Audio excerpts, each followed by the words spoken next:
Hey guys, welcome to Massive Iron Live. I'm here with Robert Chinetsky, the supplement engineer. 2 days before Valentine's Day, we're feeling sexy. We're feeling all red and hearty. We're ready to go. We got tons of questions in the queue already. So appreciate you guys joining us. If you're new to the lives, we do a live every Friday at 2 p.m. No, we were just talking about something else that I was about to reveal. We do a live 11 a.m. Eastern every Friday. So before we get into the fun, a couple of things. If we miss your questions, post them up again. Sometimes YouTube is very what would you call it, Robert? What's the appropriate word for YouTube's random nonsense? Spasticity. Spasticity, yeah. So you can hit me up on Instagram at Ben the Barman, email benthebarman@gmail.com, or hit up Roberts at the Supplement Engineer. So, Robert, before we begin, who the hell are you anyway? My name is Robert Chinetsky. Like you said, Steve, the supplement engineer. I'm a writer, researcher, consultant, formulator in the sports nutrition megasphere that we know of as. Do some other writing, nutrition, fitness coaching on the side as well. And I host two podcasts, the Supplement Engineer podcast, which a new episode just dropped this morning, and the Final Scoop, which is kind of an industry panel discussion with me and a bunch of the other industry vets and insiders. And sometimes we also have other brand owners on there and whatnot, and some other big time bodybuilders. We've had Jay Cutler on there before, John Meadows. We just had the owner of Ghost on there as well. So it's fun. It's a lot of fun to get other people's input. You know, I almost prefer the podcast hosting thing because I like to just ask questions and listen. So whenever I get to put in this seat on Fridays with you, and I have like the rapid fire stuff come at me, it's a different experience. So it's a good way to kind of to jostle between the different things. Yeah, so we got a couple things coming up. We're going to talk about that real quick, but if you're watching, if it's your first time, please don't hesitate to drop into the pool. We accept questions, diet, training, supplement, nutrition, and off topic. We don't mind off topic as well. Robert and I have a few things brewing. We're going to touch on those really briefly. Robert, we're working on a supplement line. Massive Iron LLC is a real thing. We have some basic labeling, a basic labeling concept, and you're working on a creatine product. How's that coming along? Yeah, it's going to be creatine plus. So it's going to be 5 grams of creatine monohydrate. Plus, we're going to throw in between 2 and 3 other ingredients to kind of address ATP production. So we all know that ATP is the currency of cellular energy production in the body. And so standalone creatine monohydrate is fantastic. The most studied supplement in the history of sports nutrition, the most successful, safe, effective across a wide spectrum, good for strength, power, lean mass gains, plus a bunch of cognitive functions as well. And there's nothing wrong. I have a bulk creatine powder here, but I always wanted to do kind of something more. And, with the way we're positioning massive, there's nothing really massive about just plain creatine monohydrate. So with all the supplements here, we're going to try and take, the proven heavy hitters that you know of, but then we're going to elevate them to, make them true and honor the massive iron heritage. So the supplements are going to be premium. They are going to be not your average kind of supplements. They'll be there's going to have the basics, but then a couple of like the newer ingredients that you guys may not be as familiar with, and some of the stuff that I've been wading into the waters and trying to figure out, what are these actually good for? Are they actually going to help you guys, lift more, get stronger, get faster, recover better, those kind of things. So it's going to be creatine monohydrate plus 2, maybe 3 other ingredients, depending on costs. And these are going to be bulletproof supplements. The standards we are putting up for ourselves are nothing less than the best. So I can assure you guys that will be the quality that you guys will be receiving. My internet's been shit all week because of the snow.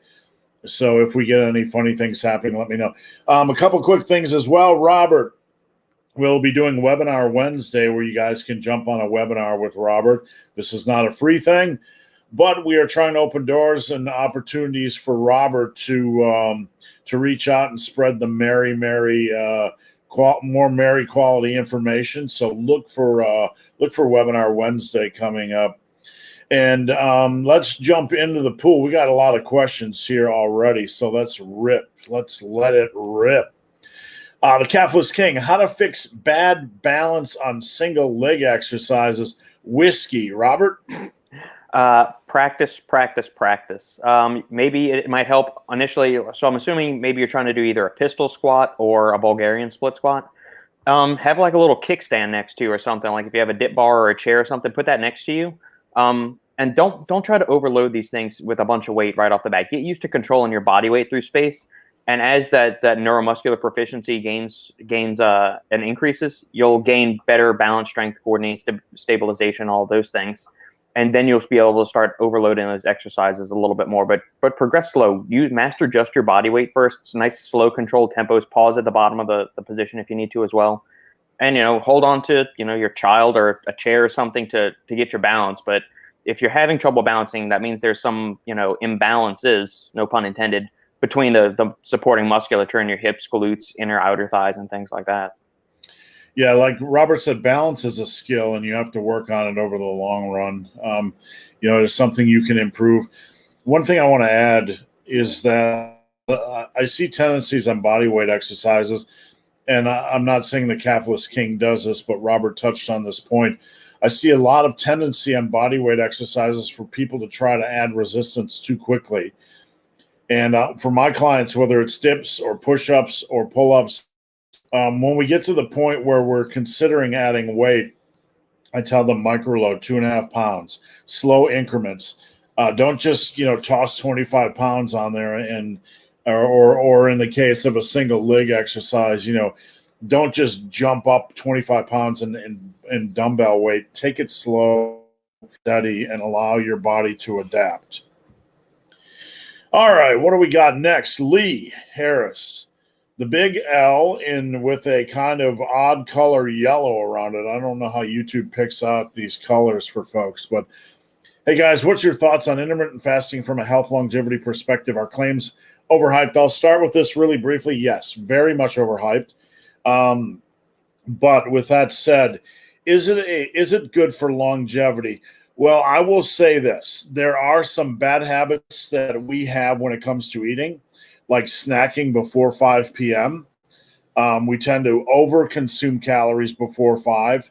And then when it comes to dinner, we have, fewer calories. A lot of us are struggling not to overeat.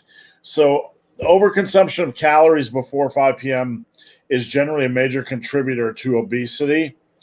So therefore, with my clients, I try to encourage them to eat less and less before 5 p.m. and save their calories for 5 p.m. and after, just because it's easier to stay in more of a maintenance level.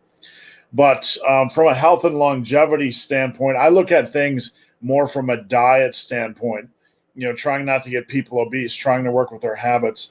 But Robert, let's toss it back to you for the claims of intermittent fasting. We haven't gotten a lot of intermittent fasting questions like this in a while. So what say you, Robert? From the research side, like they have intermittent fasting has been shown to be an effective tool for helping people diet and lose weight and keep the weight off. Meaning it is effective. It's not more effective than continuous calorie restriction. So that's where the personal preference is going to play into it. So are you somebody that enjoys the intermittent fasting lifestyle? Are you the person that kind of likes to graze throughout the day while still maintaining your calorie deficit? Then there's also different types of intermittent fasting. You can do the 16-8 protocol. You can do the 20-4 protocol, 14-10. You can do alternate day fasting where you eat normal calories one day, then you fast completely the next day, and then you resume. You can do the 5-2 where you eat below maintenance for 5 days of the week, and then 2 days of the week. These are all different permutations of what intermittent fasting is. And it's all a means of controlling calorie intake. From the claim side, you'll hear things like it spikes growth hormone and it can be anabolic. Fasting cannot be anabolic. In order to be anabolic, you need to be feeding your body nutrients to stimulate protein synthesis and all that. So go starve yourself for a week and see how much muscle you've built. You're going to find that fasting is not very anabolic in that sense. From the health and longevity standpoint, most of these things are done in rats. There's not been a ton of human data on longevity just because, how are you going to? It would be anecdotal or epidemiological studies at best showing relationships, not actual causation. And so these people may fast and they might live longer, but there's so many other confounding factors and lifestyle variables at play. You would need to run, a 60-year trial, have somebody eating normal amounts of calories each day versus somebody that's doing intermittent fasting to see any kind of overall health and longevity stuff. So that's why we're seeing a lot of these in rats. That's where most of the longevity research is coming from, because we can't really lock a human up for, their entire lifespan to see how well intermittent fasting does for extending their lifespan. That being said, a lot of this research is also failing to account for a person's healthy lifestyle habits. So how are they managing stress? How much sleep are they getting? Are they engaging in considerable amounts of resistance training and cardiovascular exercise each week? Most of the often when we're talking about intermittent fasting, it is outside the context of those three things. So people are using intermittent fasting as a way to drop weight and get healthy metabolically, which is paying into the health and longevity. So I think that's where the overarching impact and like the main point of this is that intermittent fasting is the tool to help get the fat off, get yourself metabolically healthy, reinstitute insulin sensitivity, reduce insulin resistance, improve blood sugar metabolism, get the fat off, stop the lipid dysregulation that occurs when you get very, very overweight and obese. So I think that's where the main thrust of the benefits from intermittent fasting comes in. It's a way for people to control calories, get into a healthy body weight range, and that's where its main health and longevity standpoint are. When you look at studies, and this is an important point to remember, when studies are done on somebody that's doing intermittent fasting or any other reasonably healthy eating lifestyle, there is a good chance that this person pays attention to their sleep, their stress, their diet, or their exercise, etc. So looking at an intermittent fasting study, we have to consider that. It would be the same way if we looked at somebody that avoided fast food, processed food, etc. Probably be exercising, and they would probably be aware of their sleep and stress habits, etc. So one thing I'd like to add to this before we move on, the weekends are how do I put people? So when it comes to weekend eating, it's a good idea to practice some form of restriction during the day. Because a lot of us, when it comes to the weekends, like last weekend, for example, on the Super Bowl Sunday, people are eating a little bit more food. If you had eaten less before 5 o'clock, then it would have left you a little bit more room to play around after 5 o'clock. So weekends are, long story short, people tend to get in trouble. So it's a good idea, not necessarily to practice fasting, but so you can save some calories and some fun for later in the day. And I just want to let you guys know my internet's been shit all week, and it's been giving me warnings that it's been a little bit low. So I don't know what's going on. We have a snowstorm and ice storm around here, and it's just not been perfect. So let's hope we can get through this. C, can overdeveloping my neck cause serious health problems? You're number one, you're not going to overdevelop your neck. The likelihood of that happening is about the same as you winning a lottery. I mean, seriously. I mean, most guys can't even build. Most people can't build the muscle they want to build. So this thought that you're going to somehow overdevelop your neck and look like a gorilla. If you do the rest of your so with that said, there are some health issues that are tied to, and that number one is sleep apnea. There's research and studies that show that a 17-inch neck or over is generally accompanied by some form of sleep apnea, just because of the extra girth, and it doesn't have to be fat. The thought that there's only fat being added here, or there's only muscle being added here, there's usually a combination. But any extra pressure in that area, fat or muscle, generally is accompanied by sleep apnea. This all the time in my in coaching, whether it's a big muscular guy. Anything to add to that, Robert? No, just I guess one thing I'd point out is a lot of the big like open class bodybuilders that compete in the Olympia level and Arnold's and whatnot. A lot of them have sleep apnea because they've gotten so big. And I think that's like you mentioned, when you get very overweight or very, very big, whether you're on anabolics or not, you're going to start having sleep apnea issues because there's something that goes wrong with your neck. I'm still trying to figure out where this fascination with neck training has come from, like in the fitness world all of a sudden. Like I understand certain martial artists, grapplers, wrestlers, yes, you need to do neck training for your sport, but absolutely. I don't understand where there like this giant craze of like doing the neck curls and things like that with the weight hanging off of your head and all that bullshit is and that stuff. And this isn't a slap against the person that's asking the question. I'm trying to figure out where this fascination with neck training has come from.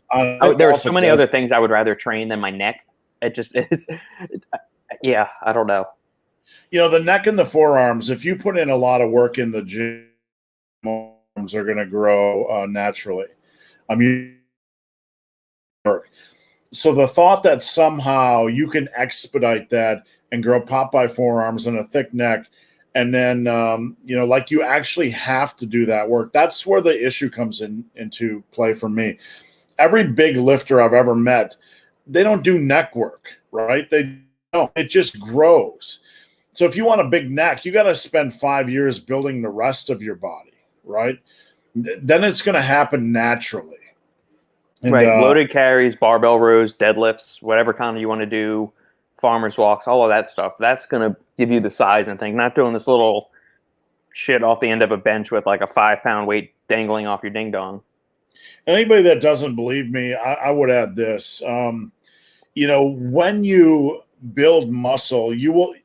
Like when I started to build muscle, I noticed the muscle in my jaw and my face areas were changing. Like, my jawline and the muscle in my face was looking different. It was looking more masculine and rugged, or whatever you want to call it, because of the muscle being added in the face. Does that make sense? Mm-hmm. I didn't have to do face exercise. I didn't sit around going, like hanging weights off my tongue and shit. So neck training, unless you're in MMA, it's a waste of time. Get strong. And I guarantee if you get strong from head to toe, your neck's going to get strong. I'm so tired of the obsession over this crap. Yep. Porkmeat. Hey guys, how y'all doing? Good. Appreciate you tuning. Terrible. About something. I played catcher for, 12 years. I still have a slight clicking in my knees. I don't think it's necessarily a sign of anything bad. It might be a sign of something rubbing, like a tendon or something, some connective tissue or whatever. Robert, do you know anything, more in depth about this condition? Because I've had it forever and I don't have any issues. No, I mean, I don't have popping in my knees, but I get a lot of popping in my hips and in my ankles. So I can just like rotate my ankle around and around, my left one especially, and it pops on command. Or I'll be walking, I can just turn it a certain way and it pops. As long as you're not getting any kind of pain, I wouldn't, I would just kind of shrug it off. If it's something that's really starting to concern you, Porkmeat, go see a physical therapist or an osteopath or something like that, and get it checked out. But if it's not causing you pain and you're still able to progress and everything is working fine, then keep rolling, man. Yeah, when I'm in the gym and doing squats and the music's down, I can hear my knees click every time for 35 years. It just clicked right now when I just stretched my knee. Not generally anything to worry about unless there's some associated pain. Josh Benware, on leg day, how do I emphasize every area of the quad with a reasonable amount of mass? That's exactly how you do it. You have a reasonable amount of exercises. You have some exercise variety, 3 or 4 exercises for the quads, and don't overthink this stuff.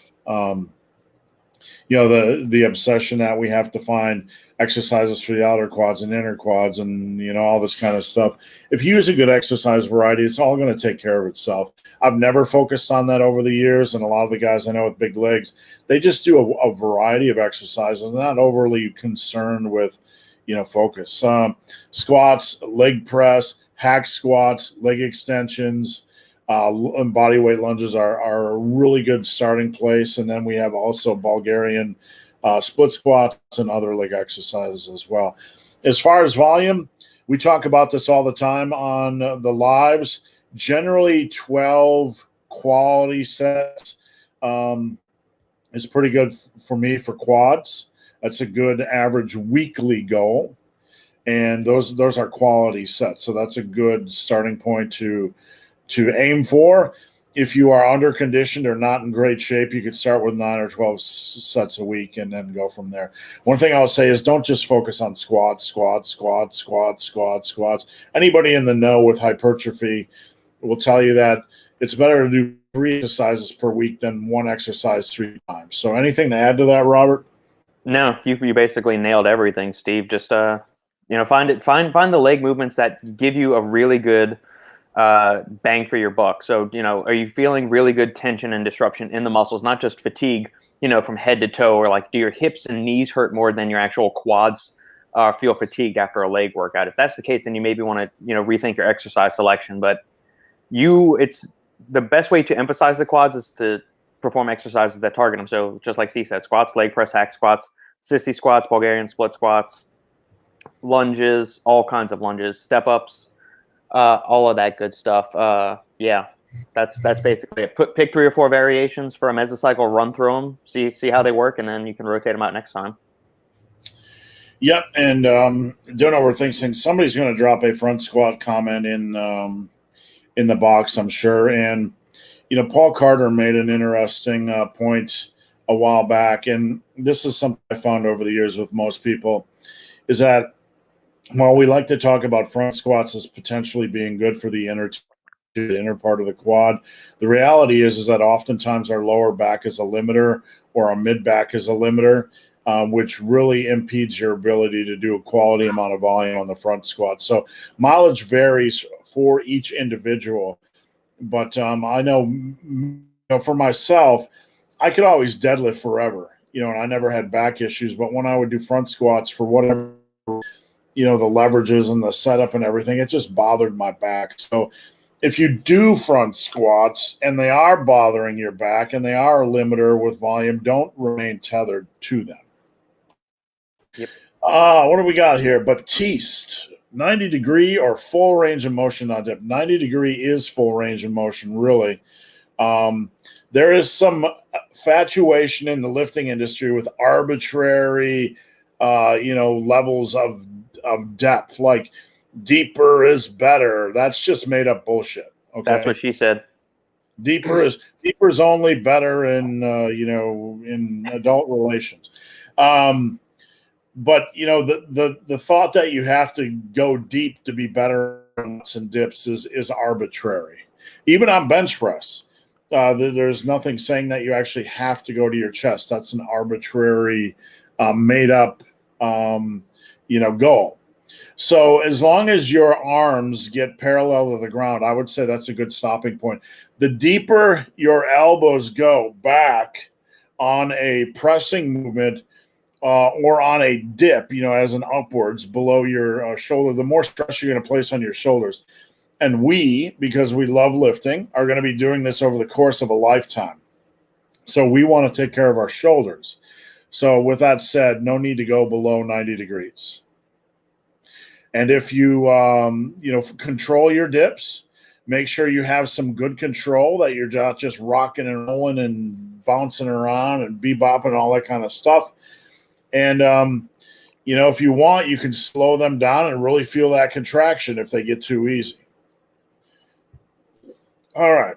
All good points, yeah. And there's also going to be an element of individuality. And they're like some people, like gymnasts, there's people with like super mobile joints or super really like joints made of iron in their shoulders can go deeper. They can go through that extended range of motion, but it's not like a flat across the board. It's like at least go to 90 degrees so you can get a full stretch on the chest and triceps there. But after that, if you want to go with extra range of motion because you feel safe and secure and stable and your shoulders can handle that, then sure, you can experiment with it. But it's not going to be like it's cut and dry. There's a lot of individuality with all of these ranges of motion. Go full of range of motion as you can for your anatomy and anthropometry. That's the way to answer that one. Yeah, as long as it feels comfortable. Yeah. Do not use the standard that I squats or dips for them to be effective, because that's nonsense. Yep. Is it more useful to progressively load on exercises, even if we can lift more as a beginner, to avoid any injury?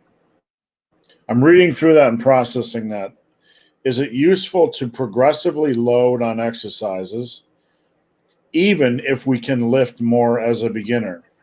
I think what he's saying, so like let's say he can bench 135 for 10 reps, but he knows he could maybe do like 155 for 10 reps, but progressively loading would be like adding 5 pounds a week. So if you go from like 135 to 140 the next week, so should he just jump straight to that max load that he could lift for 10, or should he stepwise increment his way up? Yeah. Maybe that's what I don't know. Yeah, that's kind of what I'm interpreting it. You need slow, steady progress. You have to understand that just muscle. You have connective tissue and tendons and all that kind of stuff, joints. Everything needs to be strengthened.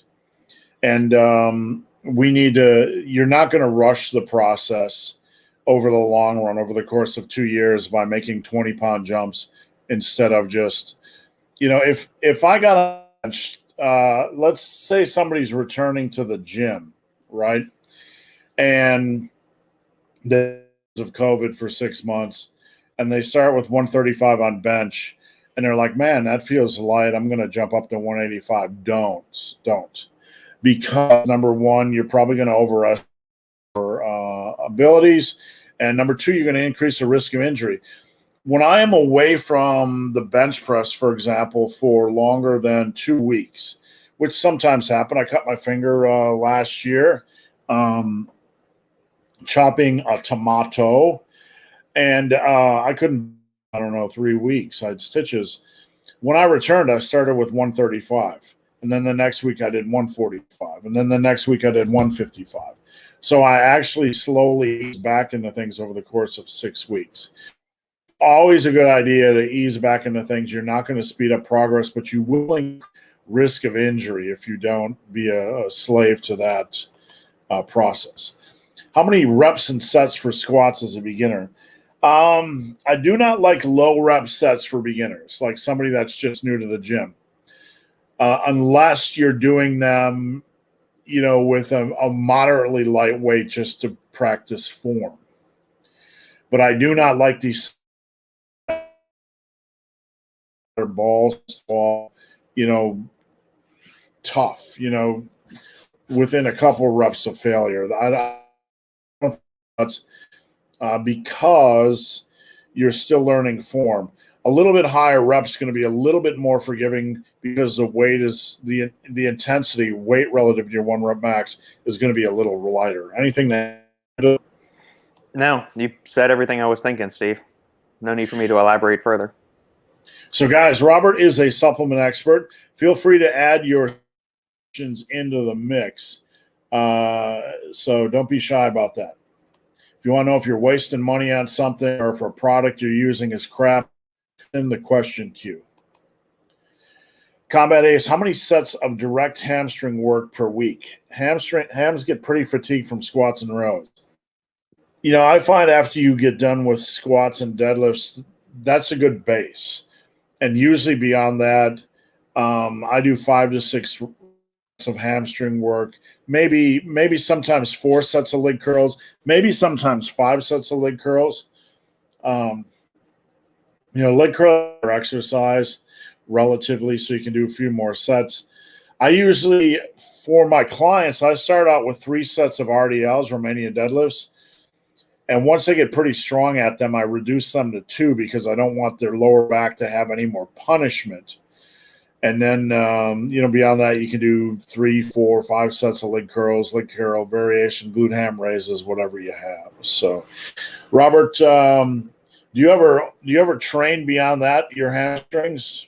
You ever find a need to train that many sets on your hammies? I do. It's interesting. I've had to actually tweak my hamstring training a little bit because there's so many hills where we walk. And like I do a fair amount of walking each day. Like I'm averaging between like 15 to 20,000 steps a day, just like on dedicated when I just go walking around the neighborhood and whatnot. And I found that my volume, because of all the walking, I can't do as many hard hamstring sets during my actual training session, or else it feels like they're never recovered and they're just always sore. So what I've started doing is I'll start my leg days with 3 to 4 sets of leg curls. Then I'll go on to my quad work. And so I'll do, my sets of Bulgarians. I'll do some, then I'll progress to either like a double front kettlebell rack squat or a series of walking lunges. Then I'll do sissy squats, and then I'll end with 2, maybe 3 sets of RDLs after that. So I'll start with hamstrings, and I'll end my session with hamstrings, and everything in the middle is super quad intensive. But I mean, any compound leg exercise is going to recruit the hamstrings to some extent. But like those dedicated hamstring movements are kind of bookending my leg workout. And so it's probably, if I have just like a pure hamstring exercise, I've probably got 6 of those in my leg days, 3 to 4 sets of leg curls. Excuse me. And 3 to 4 sets of RDLs. I'm dying here.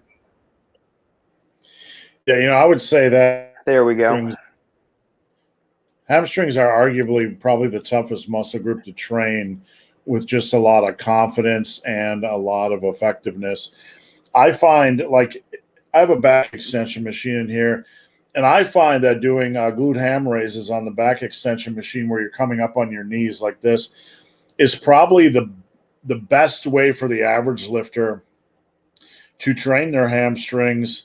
And most gyms have a back extension. Most commercial gyms have a back extension machine, but it's often an exercise not used. So yeah, doesn't get the love it should.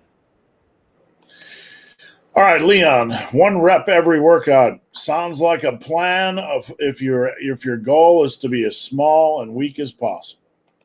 All right, Brendon Bowman, what's your favorite workout split you've tried? The bro split, the pro split. I'm going to start calling it. I like doing chest and tricepticon and bicepticons. After that, you do legs and then shoulders and traps. That's I like to get I don't like to do traps on back day because it's already clogged and there's so many back exercises to fit in. That's my favorite split. How about you, Roberto? Man, I go through phases. It's I like the push-pull legs, and I'll do that like instead of doing it 6 days a week, I'll probably do it 4 to 5 days a week. So I'll do I'll do push, then legs, then pull, then I'll take a day off, and then like an upper lower day, or I'll do just like an upper lower 4 times a week. I've messed around with kind of the classic Arnold split where it's chest and back, legs, and then shoulders and arms, and then you take a day off and you repeat that. And that one's good. I find depending on which exercises I'm using on that day, my shoulder ends up being the limiting factor on the chest and back workout, because if I'm doing a bunch of pull-ups and incline pressing, my shoulders get fatigued more quickly, and it feels like there's still more gas left in the tank for the pecs and lats and rhomboids and whatnot.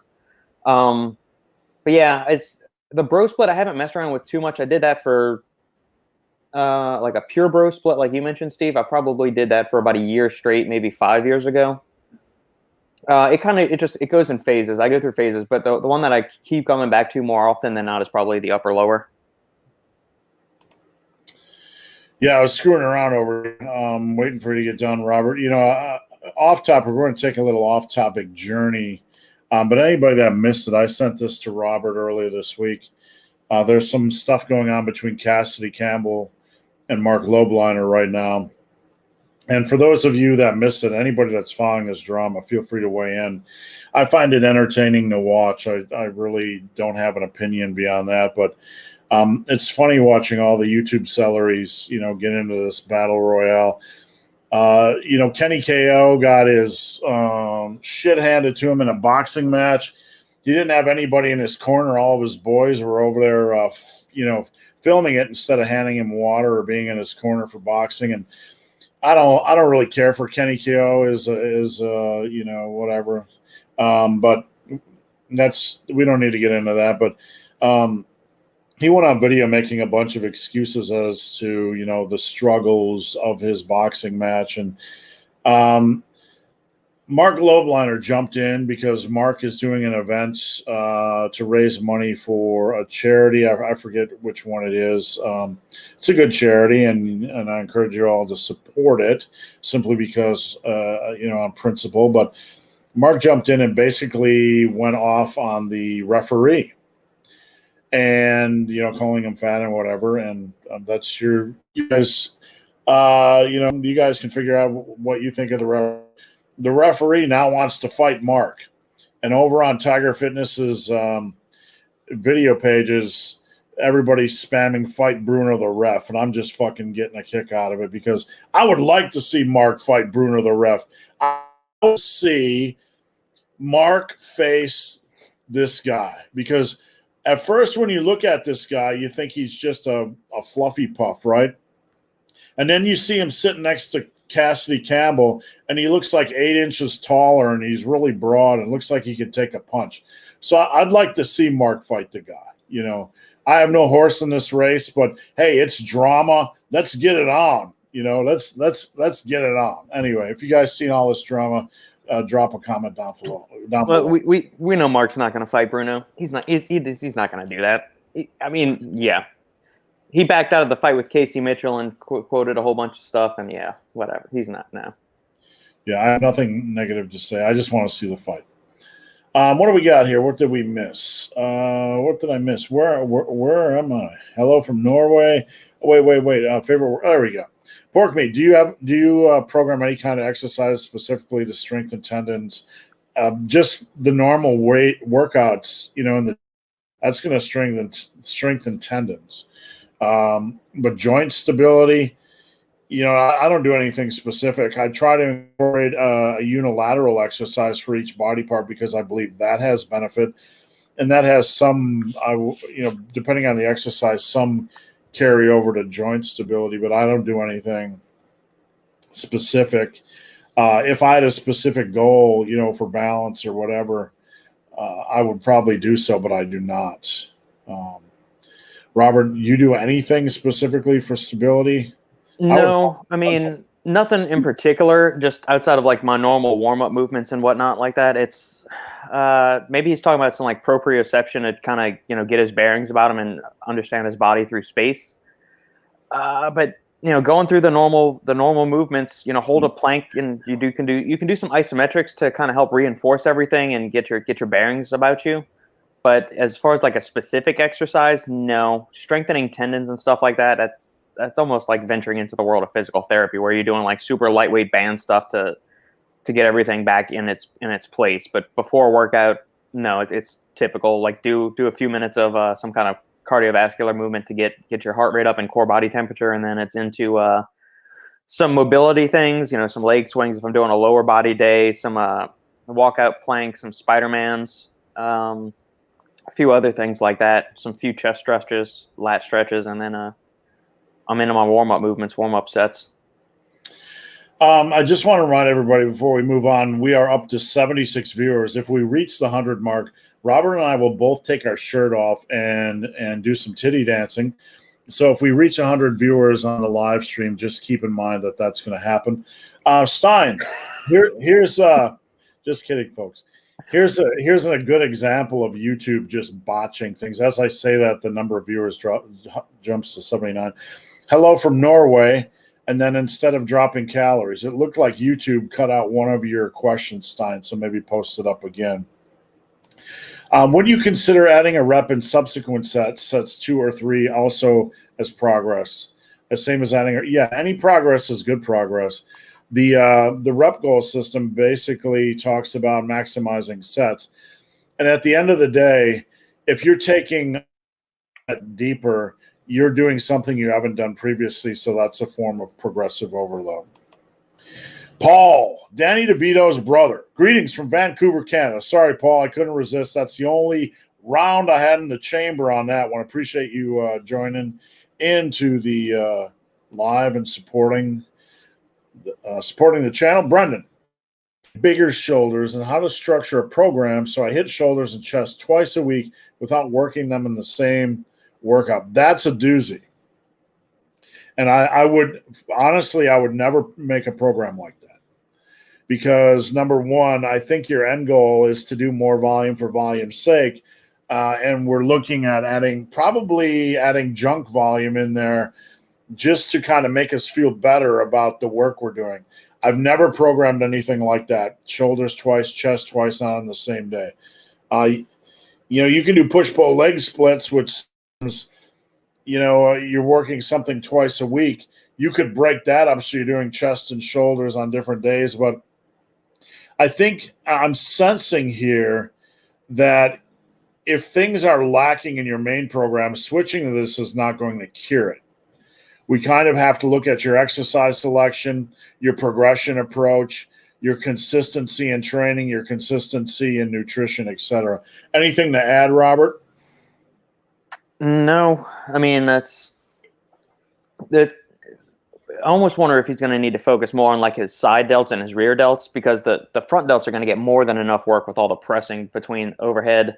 So if he wants to work them twice a week without working them in the same workout, I mean, your front delts are going to get worked a lot with all of your flat benches, your incline benches, decline benches, dips, push-ups, and all of that stuff. So if you wanted to program it twice, you can consider your shoulders getting hit a little bit on your chest and triceps day, and then your next day, your shoulders just program in a bunch of different kind of laterals, cable laterals, dumbbell laterals, bent over rear delt flies, face pulls, high rear delt rows where your elbows are coming out to the side like this, to where you're targeting the rear delts and the rhomboids back there. That's how I would lay it out and strategize it. So on a weekly, like Robert said, I don't generally train front lateral. Some of my clients, I have them do a side and front lateral complex for fun or variety, but you want to do at least 3 sets of 2 compounds for shoulders, usually a dumbbell and a barbell variation. They can be seated, standing, whatever. I don't really care. And probably in the 8 to 10 rep range, maybe as low as 6 on military presses, barbell variations. Beyond that, it's probably a good idea to add in like a shoulder press machine exercise, a side lateral raise, a bulldozer lateral or something. There you're at least 9 sets for shoulders in the week, and then you got to add in rear delts, and you're pretty much tapped out. You can add in another exercise for shoulders if you'd like, but no real need to do so. Gym Rat. Your thoughts on the Iron Bros joint support supplement? Are you familiar with that, Robert? Yeah, I know the owner of Iron Brothers. He's a good guy, Mark. I've had him on the podcast before. Let me pull up the actual supplement facts panel right there. And I do like their pre-workout Ruthless a lot too.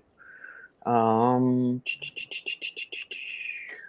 I haven't looked at their joints formula in quite some time. I'm trying to find it on their website.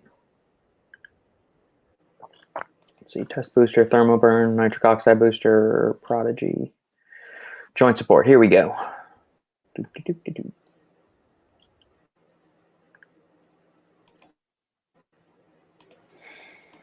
Okay. I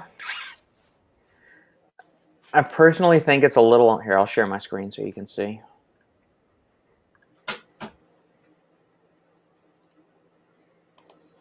Okay. Oh.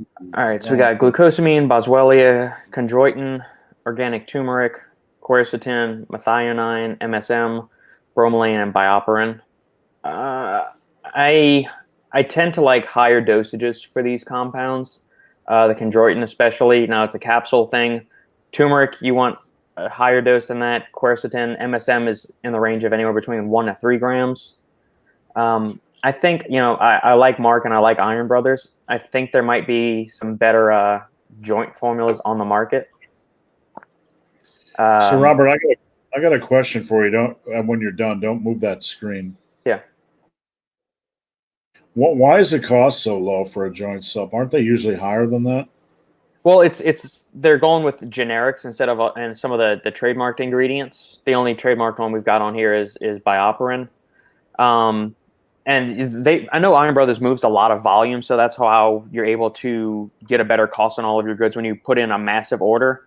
And some of these ingredients aren't that expensive at all. Like glucosamine's not expensive, chondroitin's not expensive, methionine isn't, bromelain isn't, MSM at that dosage is very cheap. So that's bioperin's not very expensive either. I mean, the most expensive thing might be the turmeric and the boswellia here. So, I mean, that's part of it. But I find that there's some better joint formulas on the market. I'm working on a couple right now, one for Apollo Nutrition and one for another brand. So that'll be coming forth soon. One that you may want to check out is Animal Flex. I've heard a lot of good things about that. I haven't used that personally, but I've heard a lot of good things about Animal Flex. PES's Genoflex is another really good one. as is Flexitril by Civation, and the one I always recommend is Never Joint Support XT by SNS. That one's never in stock, so I need to stop recommending that one. But stay tuned for the other one. I'm getting new flavor samples this week for the one I'm formulating for a pollen, so that should be, after that we should be all clear, and that'll be 6 weeks out from that one. And as soon as Robert has time, he'll be working on ours for Massive Iron. Yep. And what we're planning on doing with when we get products up is pre-selling them. What that'll allow us to do is, kind of roll the money, any money we make on them back to the next product in the line, so we can roll out products more quickly and get the cash flowing. So we're probably going to do pre-sales, no more than 2 months out, so you guys don't have to wait too long. So if any of you guys want the best product, just blow up Robert's DM and just crack the whip and say, Robert, I want to line your pockets with cash because you're the smartest man on earth, and we want good products. So what do we got here? Leon, trying to ask a question since last week, but somehow it doesn't show up. It's so funny that that YouTube does this. You post a question about your question, and that shows up, but your actual question doesn't show up. Trust me, I understand your frustration. I go through that every week trying to post on Robert's live video. So all I can say, my questions never post. So just continue to post them up. Try not to make them too long, because sometimes the longer questions get bonked by YouTube. Ernesto, most days, I have a hard time reaching my protein numbers for the day. Any tips to make that easier? The biggest tip is planning. You have to look at, track your food for a week in MyFitnessPal and see where your calories are, see where your macros are, and see where you fall short. And number one, make a plan. Couple pieces of string cheese, a Greek yogurt at 12 grams of protein. Greek yogurt is really easy to down. Let me grab some from my fridge right here, right? We got the Light and Fit, 80 calories and 12 grams of protons. And you can eat 2 of those, and it's like eating nothing. So that's a good way to get a 24. And scoops of whey are really good. You want to really search for foods that aren't going to make you super full, but that can add to your protein level. And for me, that comes down to Greek yogurt. That comes down to whey protein, and sometimes a few pieces of cheese. Robert, are there any go-to foods you have that add to your protein value each day? You pretty much hit all my main protein sources. My tip to make it easier is, before you shove any other morsel of food in your mouth, make the first bite you take protein. So start prioritizing protein, and that's going to be the biggest tip to make it easier, is that you base your entire meal, everything you eat, there's got to be a portion of protein on the plate, in the bowl, or protein bar, Greek yogurt, whole eggs, hard-boiled eggs, scrambled eggs, chicken, fish, steak, turkey, ham, bacon, anything like that. Whatever you eat, whatever you sit down to eat, that the first bite better be protein. That's how you're going to start making sure you hit your numbers every day. Plan your meals out, or have at least a rough idea of what you're going to eat, what your numbers you need to hit are, and then base everything else around your meal around that portion of protein, and then work it from there. So that way you're always putting the focus and the emphasis on the protein, and then fill in with all the other carbs and fats. Did you just take them outside? No, everyone comes in on the floor with their thing. Okay. Yeah. Mr. B. Butters. Hello. Mr. B. Butters is here. Butters, you're on live. Say something intelligent. Oh, he barks Sam, at everybody I was else. going to say, does he bark ever? Yes. Yeah, he does. He's getting big, too. He's a big monster. He's getting long, like. All right, Peanut wants in. Come on, Peanut. It's your turn. Peanut, come here. Steve, do you need to warm up for this lift? Yeah, Peanut's getting chunky. Come here. Come here, you dipshit. Oh, my God. This is a PR. Look on. That was a PR, Peanut. You got to stop. There we go. All right. And Following you from Norway, my gym is closed today. I hope just today. I mean, I'm so tired of this stuff. You know, cases are way down, but the gym's being closed. It's just absolutely most ridiculous thing in the world. It makes no sense. We don't need to beat a dead horse here. Is it true that body parts like bicepticons, tricepticons, calves respond better to higher reps? No, that's they're three different body parts. I mean, you don't want to do low rep sets generally for biceps. Like, I'm really against 5 to 6 rep sets for biceps because, you know, a bicep tear is something that's a real threat. And, you know, I just don't find value in that. Triceps can take a beating compared to biceps. They're a big beefier horse, and I don't have any problem with low reps on triceps. Calves are more of a time under tension thing. There is a protocol that I picked up from another lifter, basically on seated calf raises, where it's a 3-second lowering and a controlled. And I do this for 2 weeks, and they packed on calf size, or excuse me, 2 months, and they packed on calf size. So just like with traps, calves are more time under tension. And I don't worry about lactic acid buildup. You know, I just know what I know from personal experience. And there's lactic acid might be one factor, but there's many other factors involved. So anything to add to that, Robert? Yeah, I would say one of the main reasons I think people recommend higher reps for biceps, triceps, and calves is that the range of motion for these muscle groups, first of all, they're small. And the range of motion they go through is relatively small as well. So if you're doing just 8 reps, like the total amount of time under tension, especially with people like they just pick the weight up and then like they'll curl it up real quick or like hip it up and then just let it drop down and not controlling the negative, you're looking at like 15 seconds of the time that the muscle is actually under tension. So by telling somebody instead of doing 8 to 12 reps, you're saying, hey, do 15, 16, 18, 20 reps. That's increasing how much more time the muscle's under tension. So there's no magic to the higher reps there. It's just making sure that people increase how much tension is on the muscle, providing a long enough stimulus for the fibers to actually get that signal to ramp up protein synthesis and start growing.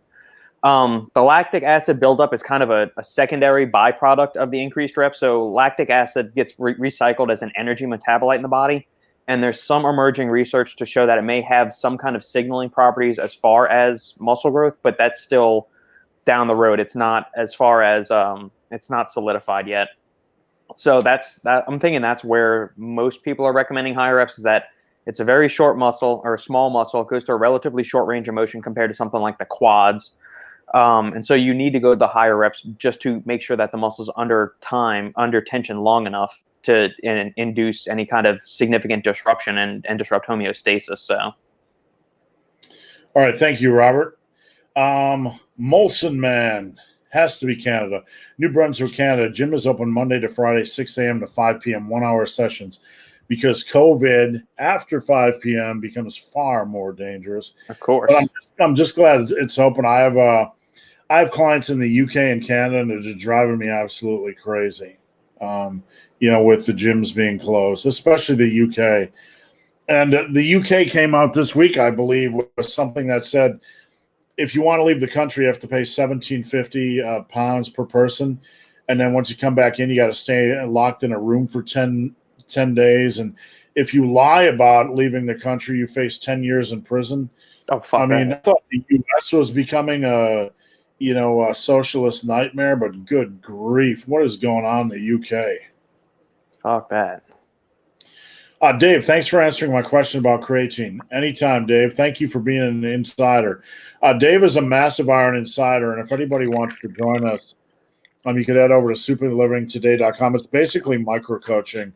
You get to connect with me on my app. You can send me form videos.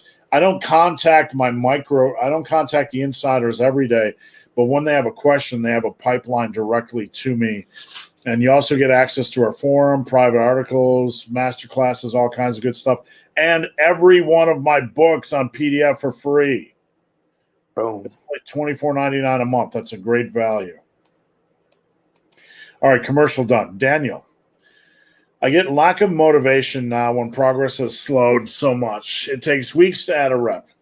I got to tell you, Daniel, that's normal life after you leave beginner training. 1 rep to your 1 rep max, if you look at a 1 rep max calculator, 1 rep to a set can add 5 to 6 pounds on your max. So that is normal life after a beginner. Instead of being demotivated by that, I want to encourage you to remember that before every fucking set. If I had 1 rep on this set, my max is ballooning, and then go attack. Use it as motivation, not demotivation. Debaco. Sorry if I pronounced your name wrong. Any tips for someone who lost the wrong way and overdid it with undereating? Now gained back 20 pounds and can't control hunger. Man, where do we start here? Don't bring shit in the house. You know, when I say that and somebody goes, but, like, no, there's no buts. Don't bring shit in the house. If make yourself work for it. Number 2, we talked about this here. Try to eat as little as possible before 5 p.m. And Alan Roberts has been talking about this. Don't eat any processed sugar or flour before 5 p.m. Try to keep that out of your diet, and focus on when you eat dinner, adding a lot of veggie volume. And both Robert and I do a lot of veggie volume. Robert, what's your veggie volume look like? Fruit and veggie volume. Okay, so there is 10 ounces of fruit in my yogurt bowl I have at night, which is 8 ounces of Greek yogurt, a scoop of protein powder, 5 grams of cinnamon, tablespoon of chocolate chips, and then 2 servings of frozen fruit, so frozen blueberries and frozen strawberries, and it's 140 grams each of those. So that's 10 ounces of fruit right there. I have 12 ounces of frozen vegetables with my lunch. It's 9 ounces of frozen broccoli, 3 ounces of frozen green beans. And then my dinner is a bunch of roasted vegetables, which probably comes out to between 12 and 16 ounces of vegetables with my dinner as well. So over 2 pounds of produce each day. That's in addition to 180 grams of protein and whatever else I'm eating.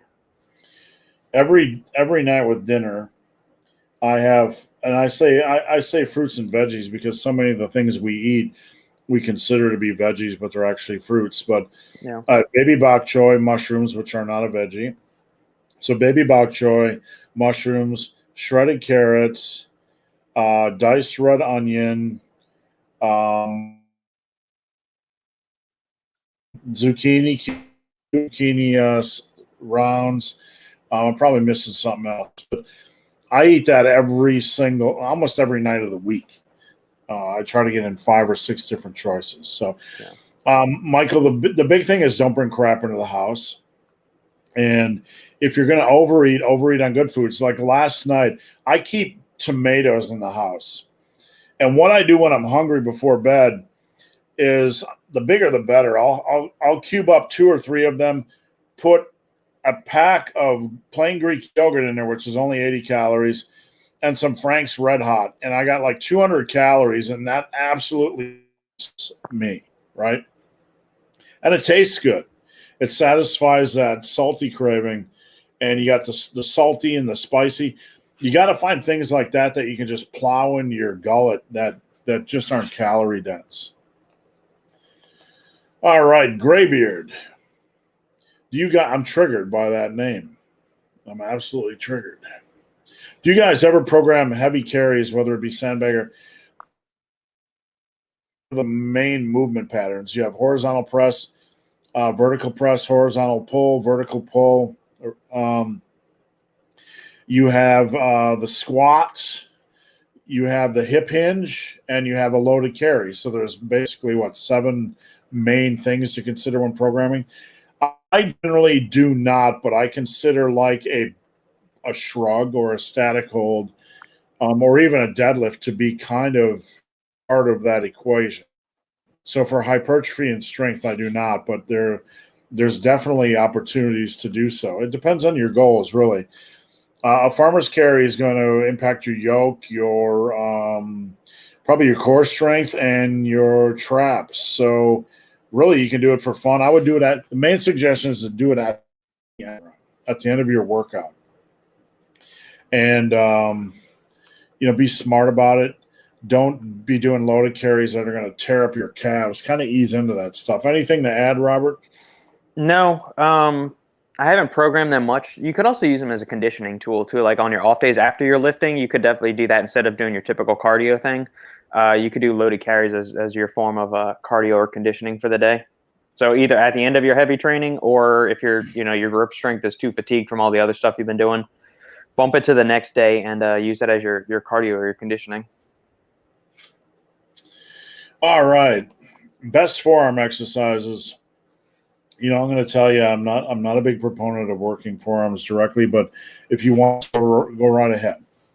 I just, when it comes to time into the gym, we have a limited amount of time, and I just don't see a lot of ROI investment in forearm training. With that said, wrist roller is my favorite. A wrist roller is something to purchase, even keep in your gym bag. Most gyms have one. I don't suspect. But I think a wrist roller is something you can do easily. A little foofy curls and the wrist curls and the reverse wrist curls. Those have a limited motion, and you really would have to do a lot of volume with those. Whereas like a wrist roller, I have an immediate forearm pump, and you have good time under tension. So anything, Robert, if you were going to train forearms, would there be any exercise to? I mean, farmer's walks, those kind of loaded carries again, dumbbell work using fat grips for any kind of barbell, easy bar, or dumbbell movements could be good. Work on your hangs too. If you're doing pull-ups, you can do some grip work with that, using like your fingertip grips or using that, or, kind of a suicide grip on the bar, that way where you're hanging like that. All of those work to forearms. A lot of your free weight exercises, and I've got power blocks here, which the grip on those is considerably thicker than a standard dumbbell handle. So that's always kind of been a pretty taxing way for me to hit my forearms through all that. So yeah, I don't do any isolated forearm training. It's all as a byproduct of the dumbbell work I'm doing and the hanging I'm doing with pull-ups and whatnot. Here we got an interesting question. Are you too happy with your home gym? Are we ever completely happy? I mean, it's like, like cigars or beer. You always want to try the next one you see, I want that. I want that. It's I want that. I want that. I want that. I want that. Are you ever happy? Man, no. But with that said, I think for the first time in a home gym that has enough variety of equipment that keeps me engaged, because I think a home gym is going to have sex with your clothes on. You're like, I'm going to have sex, but I'm only going to go part of the way, right? And if you're going to invest money in a home gym, and now is not the time to do it, obviously, with all the nonsense going on, but I would spend $3,000-4,000 extra bucks and get some more leg equipment, get some more equipment for the gym that just gives you exercise variety. And I've found that my previous home gyms were barbells, a bench, and a squat rack, right? And I could get a lot done with them. But now that I have extra leg equipment and a cable system and all that, it's a lot more fun. And I will say, just as an end cap, a lot of my clients sorry, my dog was licking its ass. I had to stop that. They get tired sometimes, or it's tedious to always work, the home gym with limited equipment. So, Robert, I'm going to toss it your way. The timing of this question is pretty good, because I just ordered 2 sets of kettlebells off Amazon last night, and they actually weren't super overpriced. I got 2 55-pound kettlebells and 2 45-pound kettlebells, and each of that came out to $290, I think, for everything, which was a pretty good deal. And we ended up only having to pay $17 of that, because through my wife's health insurance plan, if we rack up enough points, like using our little Fitbits like this, they give you a $100 gift card to Amazon every 10,000 points you accumulate or whatever. So we had 30,000 points. And so we hit that last night. So I just ordered, I've got, that's what, 110 plus another 90 pounds. So 200 pounds of kettlebells for $300, give or change. And we only actually out of pocket 10 or 15 bucks for the taxes that we had to pay on it. So that's not bad. I do want to get some more plates for our trap bar here. And I would also like to get, I'm torn on whether getting the cable station or not, because those are between $2,000 and $3,000. And I'm just wondering, do we want a cable stack? Do we really need it? Probably not. But I could definitely use some more free plates. It's just, those are stupid expensive right now. I got the seated cable row station, this one. Mm-hmm. And for anybody that's wondering at Titan.fitness, I got the cable, the pulley system for the rack, and it's useless. I mean, there's like 2 exercises you can do. Yeah. This just affords you the opportunity. You can do cable crossovers. You can do, cable curls. You can do all the stuff you can normally do in a gym. Not as much as, the 2-station cable systems, but I really, really like this one. And I'm Is really there a happy bottom with pulley point on that, Steve? Is there like a bottom anchor point to where you can do low rows, or is it only that top anchor point? Yeah. Down here, you see you got the foot pads. Yeah. And you can pull from the low pulley position. Okay. All right. Cool. So, to answer the question here, I'm very happy with mine, but this year I've spent $3,000 on getting a few extra pieces. Like this thing that we just showed us, $410. I've had a little piece here, a little piece there. Yeah, it's been a slow build over the years, and I'm very happy with our setup now. But it's always like I could add something else. I mean, I have everything I could ever need here now, but now it's kind of like adding some more sprinkles on top. Yeah, I feel like Homer Simpson sometimes. Like you're just going about life and everything's good, and you're like, something walks by your vision that you've never seen before, and you're like, oh, I want that. Yeah. Robert, bro splits back. They're now called pro splits. They're dead. Bro splits are dead. We should all be doing high frequency, high volume training every day of the week. Yes, they're back. They're absolutely They back. are back. Yes. I made a lot of videos at the beginning of January about this. The new research, and if you've watched my channel over the years, they've never left. I've preached it doesn't matter, 12, 15 years, it doesn't matter. And so many people called me an idiot. But you know what? Science is back on track. Doesn't matter. Doesn't matter. If volume's equal over the course of a week, guess what, kids? It doesn't matter. Doesn't matter. Sing this song with me. All right, Robert, our bro split's back. Yep.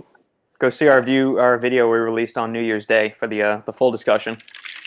Yeah, they're absolutely, in all seriousness, and sorry to sing to you, but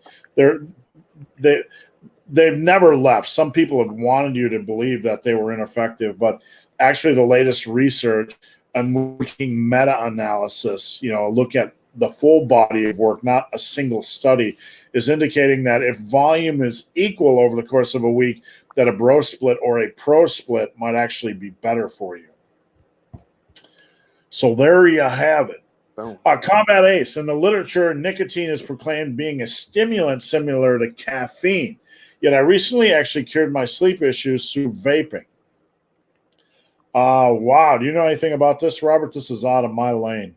Yeah. From the sleep standpoint, I don't understand how that is exactly working, because nicotine is a stimulant, but it doesn't work the exact same way as caffeine. So caffeine works primarily through antagonizing the adenosine receptors in the brain. So adenosine is a neurotransmitter which, when it binds to the receptors in your brain, induces feelings of fatigue and lethargy. So that's why when you take your cup of coffee in the morning, it prevents the caffeine molecule resembles the adenosine molecule. It binds to that receptor, which effectually blocks adenosine from binding to that receptor, which is why you feel more alert, more awake, and whatnot. Caffeine also stimulates the release of dopamine in the brain, which nicotine does too. So that's why you feel happy when you drink your pre-workout or your cup of coffee or something like that. You're getting that little release of dopamine as well. Nicotine does that, but nicotine also stimulates the acetylcholine receptors in the brain, which is the learning neurotransmitter. So it affects learning, memory, focus, memory. And it also plays a role in the mind-muscle connection. I realize I said memory about 3 times there, hence its name, As far as sleep, there's nothing to my knowledge of why nicotine would be helping you sleep, especially if you're vaping it. It has a shorter half-life than caffeine. So if you're taking, like you're chewing a piece of nicotine gum or something, it's got a shorter half-life than caffeine. So if you're doing some late night work and you're looking for like something to give you a buzz to get more work done, I would probably advocate doing that over drinking a cup of coffee, because caffeine's half-life is around 5.5 hours, and I believe nicotine's is in like the 2 to 3 range. But I have no idea how it could be you cured your sleeping issues with vaping. That due to nicotine or lack of oxygen, I don't think it's either of those things. What about, Robert? I know smoking can be a relaxing process for some. Just the whole process of lighting up a cigarette, and it can be a stress relief mechanism. Yeah. Outside the actual nicotine or stimulant, maybe there's something to that. There might be. I'm trying to look up other stuff. In addition to what I know of just like the basic mechanisms of how nicotine works, and I'm not finding a whole lot. Just let us know if you do. We'll move on, guys. We're about an hour in. We're about halfway through, so keep questions coming. We're going to bulldoze through these as quickly as we can. We got a lot today, so thank you, guys. I found a gym that plays metal music instead of the ridiculous pop music. That's a rare find. It was great to hear Creator, Megadeth, and Warbringer. I love blasting that stuff. When Alan Roberts used to come train with me, I was just cranking that stuff, and he would always look at me like I was crazy. But whatever motivates you, that's the type of stuff that motivates me. Insider secrets, it doesn't motivate Robert, though. I don't think he's a big metal, or Alan Roberts. I don't think he's a big metal guy. I keep saying Robert because I'm now 73 kilograms, lost 3 kilograms. I want to get a bit leaner before starting my lean bulk. Strength is going up, but it's getting harder. Yeah, during the weight loss process, all you got to do is fight. All you can do is fight. Strength is going to do what strength is going to do. And you know what, Robert? G. Christie is responding to Mr. Combat Ace. You're killing yourself. And you know what, Robert? That reminds me of a song. Uh-oh. There we go. I haven't heard some Sticks in a while.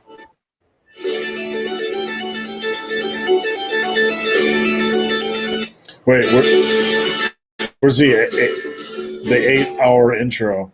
You're fooling yourself, and you don't believe it. You're killing. Believe it. All right, that's all I got. I don't really like Sticks, so they're not my favorite band. But no domo arigato, Mr. Roboto. Yeah. It reminded me of that line. You're killing yourself. You don't believe it. Okay. Thanks for your concern, but I have different thoughts on that. I'll let you guys get a room on that one. Beef Lewis, howdy from Montana. Did you all eat big this week? Oh, man. No, I didn't eat big this week. Yesterday I had 2,500 calories, and I had tomatoes before bed. So we're running through the snow and trying to lose weight. Well, I am not Robert. Gaines working out 4 days a week. Absolutely. That's probably the best approach, in my opinion. You don't need more days than that. I try to dissuade people from working out more than that. That's enough. And if you need any more than that, go find a hobby. That's my opinion. Graybeard, is there an anticipated release date for your creatine? I want you guys to stand Robert about this. As soon as Robert gets the formulation down, we are going to put this in and get rolling, and then I will get a product page up, and we will start pre-selling it. As soon as we have an E.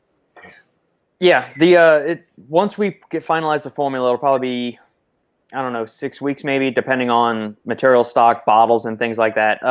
The other question is, do y'all want this flavored or unflavored? Because if flavoring, That's going to add a little bit of time to the delivery of it. Or if you're fine with just a unflavored powder, it might taste like death, but mix it into your pre-workout or something like that, and it'll or your protein shake, and it'll be okay. Do you have any personal thoughts on that, Steve? On flavored versus unflavored? Well, one thing that me and Robert have talked behind closed doors, behind the scenes, is that cost of product is not going to be the issue, right? We're not going to not give you guys the best product because it might cost $1 more. And believe it or not, that's kind of the way the supplement industry works. When they're looking at designing a pre-workout or whatever, they'll look at cost per bottle. And if something, I've been there before in discussions, if it's $1 or $2 over what they want cost per bottle, they'll remove ingredients. Yep. Or dosage, or they'll like slash dosages and give you like half dose bullshit. Robert and I are not going to do this because, number one, it's not our prime income source. It's just a supplementary thing, and we want to put out something that we would use. It's fun. It's fun for us to say, hey, what can we do that hasn't been done? What can we do that we can use? And if a product costs $1, $2, or even $5 more a bottle because we want to have it flavored or whatever, we're going to go for it.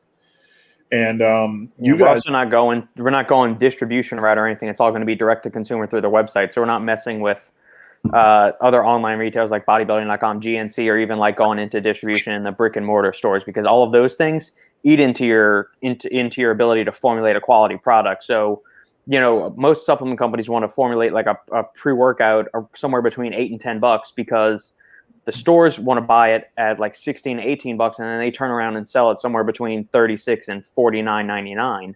So that way you have to keep that low just so you can keep your profit margins high enough, where Steve and I are selling directly to you guys, so we can go with a higher cost of goods, giving you a better quality product while still making enough to be able to fold it back into the business and pay for the next run of product or the next new formula. So we can bring you a better dosed product, since we're going straight to you guys and we're cutting out the middleman and all the fluff.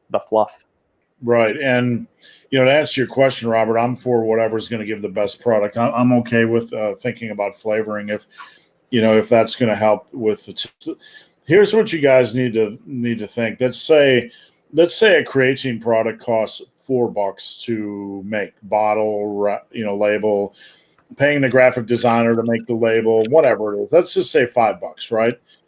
Ingredients. And we look at adding 2 other ingredients and adding flavoring, and all of a sudden it's up to $10 a bottle. So where you would normally pay $12.99, our product might be $19.99. Okay. So the question is, this is something everybody's going to have to answer. Do I just want the plain creatine, which is perfectly fine, or do I want, something new and different that's actually scientifically solid, and it's basically the Lamborghini of the supplement industry, and that's what we're looking at doing. And it's not going to be, again, this is something we want to do, and some in the supplement industry might laugh at us, but when we go to put together a pre-workout, it's going to be the Arnold of pre-workouts. It's not going to be, how can we get this at $9 a bottle so we can make the most money? Exactly. Trevor, I wish I could go to the gym today. Closed to the weather, minus 35. Man, I feel you there. Miserable. It's 28 here in Austin. That's plenty cold enough for me. At that level, I wonder if the Grubhub will even deliver in that kind of weather. Lock yourselves indoor and get a pizza. Neck training became popular since Jeff Nippard made a video about it. All right. I don't watch Jeff. I know of him. I know he's a reputable guy, but I've not seen the video. But thanks for letting us know. Sam, will more underweight lifters gain more than the average 32 pounds of muscle in their lifetime? Well, underweight lifters, anybody that starts underweight, you have to understand that their bone density is generally where it needs to be. They have less. Their muscle size is not where it needs to be. Like somebody that's 120 pounds, and 16 years old, they're underweight. they're not going to gain more muscle. They're just going to fill out and have their body normalized to more of an adult, more of that puberty thing. So yes, in that sense, you're going to gain more muscle, but you're not going to be bigger than somebody that reaches their natural potential. Anything to add to that, Robert? Nope. You got everything, Steve. You won't get bigger than your natural potential. You'll just get normal. And no offense. I weighed 318 last November, and today I'm 293 by eating 1,800 calories a day. Is that going too slow? We have lost 27 pounds December, January, and half of February. That's about 10 pounds a month, maybe a little bit above. No. That's faster than probably 90% of my weight loss clients. Not because they're not for any other reason than consistency in fat loss is an extremely hard thing to maintain. So you are rocking. Just keep up the consistency. Anything to add, Robert? No, slow and steady wins the race. Scotty Mac, could you have trained your face muscles with a Jawser size ball? Yes, that's what I was doing. There's one way to train your face muscles, but it's kind of triple X. We're not going to talk about oral sex today, but that could be part of your training regimen if you're interested in working on your face muscles. All right, bro splits, plus or minus. Yes, we covered that. How much progress on the bench can you expect in the first year of lifting, like month to month? I went from the first time I remember benching, I was 95 for 3, and I failed on the 4th rep.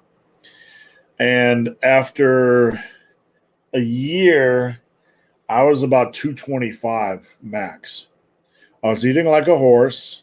I gained probably 20 pounds my first year, but I really had dedicated myself to the progressive overload process. So how much could you add in the first year? You could add 100 pounds. I think 100 pounds is reasonable. Mm-hmm. I was after 2 years in the gym, 275 for 5. Real close to 300. So not as common as we'd like to see. But then again, consistency in training and nutrition is a big issue. Rob, can you see my message? I can see this one, Rob. I couldn't see anything before. I can do the ankle popping too. Great way to freak people out. Good way to win over ladies in the bar. Good way to, or men, whatever your thing is. I'm not going to assume. But what do we got? Your all shook up. I train 2 times a week full body, and I do 10 different exercises. And I think we got a follow-up here. Deadlift, squat, bench, shoulder press, then push-ups, dips, pull-ups, chin-ups, curls, and calf raises. So do we got everything in the mix here? Shoulders and bench, squat. We don't really have any horizontal pulling or rowing. No. You're missing that. You need a row in that mix to be more well-rounded. Barbell row, dumbbell row, that sort of thing. So that is missing from your routine. Like button people. There's a call. Mash the like button. Thank you. Darren, did anyone else get robbed by Planet Fitness? What kind of shenanigans are they up to? You have any do we have any stories on that? Let me do a quick search. I have no idea. Did they smash testicles during the lockdown? I ignore basically all news outlets nowadays, unless you or Alan send me something. I don't see anything. So maybe you guys can let us know what happened to you, Darren. On B, I think we're like doing a football play. We're gonna snap the ball on B. Robert, you do the fly pattern. That works. Hot route. All right. When to do leg extensions and leg curls, after squats or before or after deadlift? You want to always do your big exercises first, like squats or deadlifts. The exercises that are least forgiving. You don't want to do those fatigues. So after your squats or deadlifts, you can really structure things any way you want. Okay, what do we got here? Harsh. How important is weighted stretching for hypertrophy? I get this question a lot, and there's some people that are obsessed with it. The only thing I can say is 99.9999999% of guys that have built a lot of muscle don't do weighted stretching. So there might be some research out there that it can be beneficial, but just consider the body of work. Robert, do you know anything about any studies, anything as far as weight? I mean, this is having a muscle stretched under tension is a way to stimulate hypertrophy or signal hypertrophy in the body. Does the average lifter is this something the average lifter needs to worry about? No, not at all. This is something like the top tier bodybuilders that are looking to wreak out the last 0.0001% of gains possible for their physiques need to worry about. Plus, think about it. When you're descending into a squat with a load on your back, that is a form of weighted stretching because you have external load and you're dropping down, stretching the fibers on your quads. And then it's stretched there and then it's going back up. Now, you're not holding it forever unless you're doing a pause squat, but you are stretching the muscle under load there and then you're stepping back up. Same with the bench press. You're stretching your pec fibers and the fibers on your front delts right there when you're lowering the weight and then you're exploding back up. Same thing when you're doing a pull-up. These muscles are being stretched under a weight because your body weight is pulling you down while you're doing a pull-up. Do you need to go and dedicate like a separate, like do a 3 by 30 second hold on a resisted pec fly in order to stretch the fibers that way? Do you need to worry about that in your programs? No. This is something for like the 0.001% of elite pro bodybuilders that are looking to get some extra little bit of gains wreaked out. But average people that are training like you, me, Steve, and the people that watch us, don't worry about it. Yeah, I mean, absolutely do not worry about it. I mean, there's things there's a million distractions in the world of hypertrophy. And basically, I talk about the pillars of success. You need to focus on those until you master those and you've built up a base. And then if you want to start playing around with this other stuff, do so. But yep, the basics will take you 99.9% of the way there. I do 3 sets of 10 on bench with 160. When should I switch for low rep sets? You don't have to ever switch, really. There's no reason. There's no urgent need to switch. That's perfectly fine. What I do with my clients, what I would suggest is similar to what I do with my clients. On the last set, push it for as many reps as you can, quality reps. If you get 12 or more reps on the last set, then add 5 pounds the next workout. You could do that the rest of your life. There'd be no detrimental,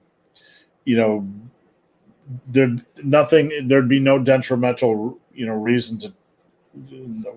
There's no detriment to doing that. There's nothing wrong with doing that. You don't need low rep sets. Asteroid. That one was a tough one. I had to figure that one out. How long does it take to gain an inch on each muscle? Well, if you start out with like 13.5-inch arms, most men it's a 16.5-inch in 3 to 4 years. So I think you could probably gain an 1.5 inches the first year. And then after that, the rate of decay is a little bit less. So, a year is a good marker. Can I gain significant mass from only resistance bands? No. Not at all. You would have to be the god of all resistance band trainers to make that work. And that would require probably 10 years of you dedicating your life to saying, I am only going to do resistance bands and I'm going to figure out how to make these the most potent sons of guns to ever walk the earth. Yep. What body weight guys, like the guys that are just crazy with their body weight work, they spend a lifetime getting to that level, doing advanced variations and whatnot. So the Joe watching them on videos like, oh, if I only do body weight exercises, I'll get big muscles. Like no, these guys have been doing this shit forever. they're like gymnastic level wizards. Yeah. You would have to get to that same level with resistance bands. Anything to add, Robert? No, if you're going to look for only one way to gain mass, I would say go for body weight over resistance bands. I think the resistance profile on that is it's better with body weight than resistance, because resistance bands are way too easy at the beginning and then way too freaking hard at the end if you're trying to get the tension right. So that's why they're good for like a burnout exercise. So if you want to do a superset of dips and then do like a band crossover or something like that to work the adduction portion for the chest muscles, that's fine. Or you do pull-ups and then you want to do straight arm pull downs with the resistance bands. Or going back again, go do dips and then overhead band extensions to burn out the triceps. That's fine, but I think is like the primary way to build muscle and strength. I don't think they're not the best option. Yeah, if you're like a lot of times in programming, I'll do 40s, 50s, or 100s for clients. Yeah, where they'll do like a rest pause at the end of a workout, or on a specific exercise like side laterals, which is hard to get much progression out of. And a band is something you could do at home to do that. Excuse me. Like once the bulk of your workout is done, you could use that as a tool. right. Really get a good feel on the muscle, get your mechanical tension, etc. Cat, should I increase sets week to week until MRV and then deload and start with sets at MEV again, or should I sets week to week the same? There's not a lot of value in rotating volume until you've built a lot of strength. I be in MEV is. Robert, do you have any clue? Yeah, this is the Dr. Mike and Renaissance periodization way of instituting progressive overload, where you're ramping sets up each week in addition to increasing reps and load. So, everybody assumes that Dr. Mike's philosophy is just to keep adding sets every week until you hit your MRV. But the caveat that most people ignore is that he's saying to only add one set if you feel like you are sufficiently recovered. Like if you recovered well enough from your last training session and you've matched your numbers from the previous week session, then you can maybe add another set to that. But I think for the basic beginners, early intermediates, and even intermediates, don't need to worry about that. Pick a reasonable amount of sets per week and then just do that. Don't worry about adding more sets. You're majoring in the minors at that point. Don't worry about that. Just focus, good selection of exercises, increase weight or reps when you can, keep a moderate amount of sets. If you feel like you can do more, then just keep try to eliminate as many variables as possible and keep your training as stupid simple as possible. Right. So if you're trying to worry about, do I need to add a set this week? Should I subtract a set? Am I fully recovered enough? You're overcomplicating the situation in that same. So, follow one of the programs that Steve's got on the Super Living site. It's got all the exercises that you need. It's got the right amount of volume that you need as a starting point. Work that and see if you can increase your weight and or reps from week to week, and you'll be fine. Don't worry about trying to cycle sets. That's something for late intermediates and advanced lifters that they need to be prioritizing those things. I got to tell you, and this has nothing to do with Cat, so this is not aimed at Cat, but whenever I get questions like this or make videos about these things, someone will invariably say, like, Dr. Mike said it, and you're trying to be smarter than Dr. Mike or whatever. And they'll completely misconstrue the point of what Dr. Mike was trying to teach, or it'll fly over their heads. Right. And, I respect Dr. Mike completely, but most of this stuff, you guys should stuff away rather than adding it to your program. Once you have built a lot of muscle and strength, then it is time to start exploring concepts like this. Roberts, one of my favorite supplements to talk about, ashwagandha. I love it. Actually, yes. Although look for one of the premier forms. So it's an adaptogen. It's going to modulate your body's stress response. So if it basically improves your body's ability to perceive, interact with, and recover from stress. So let's say you're feeling a little bit low, you're dealing with high amounts of anxiety and or stress. It's going to kind of pick you up. If you're feeling overly amped up, it's going to kind of bring you down. So it kind of modulates your body's stress response and gets your neurochemistry in the right ways to where you feel more productive, a little bit happier mood. My two preferred forms are KSM 66 or the Sensoril forms. Sensoril is standardized to 10% with analyzed, which are the fun little bioactives that are present in ashwagandha. And KSM66 is standardized to 5% with analyzed, but it also retains the exact ratios as you would find them in nature, whereas Sensoril doesn't retain the exact ratios of all the other alkaloids and terpenes and all the other fun things that are inside ashwagandha. Either one is fine. I prefer Sensoril before bed if I'm going to use that form. I find it a little bit too calming. Where KSM, it works well for me in a nootropic if I take it, middle of the day or in the early afternoon. But Sensoril, I prefer at night just because it's got a very pronounced calming effect for me. So yeah, that's everything on that. Froze up there for a second. Sorry, Rob. Sorry, you froze up there for a second. What do we got, Ernesto? Can I benefit from any supplement besides whey, creatine, and pre-workout? There's a lot of supplements you could benefit from. Yeah. Where do we begin there, Robert? I mean, that's not really something we can answer here. It depends on what your goals are, where your current status is, what your current diet like, what issues you're having to look at improve joint health, fat loss, cognitive function. That's not really something we can we're looking at recovery, anti-inflammation, immune system support. For these kind of questions, the best thing is either join the Insider or sign up for one of the personal supplement consultations I do. Yeah, if you join the Insider, you have access to Robert. You can ask him questions, joint health, fish oil, whatever you want. But Harsh, I appreciate you joining in. We do not do that here. We do not, and I'm not going to be an asshole, but we do not tell people to take testosterone. We don't joke about it. We don't talk about it. It's just not the right place for that kind of banter. Cody, how much carryover do you think a Pendley row will have on a conventional deadlift? Cody, I put it like this, okay? I want to go back in time to when I was doing Pendley rows with 405 by 5. If you can do a Pendley row with 405 by 5, what do you think my bench press is?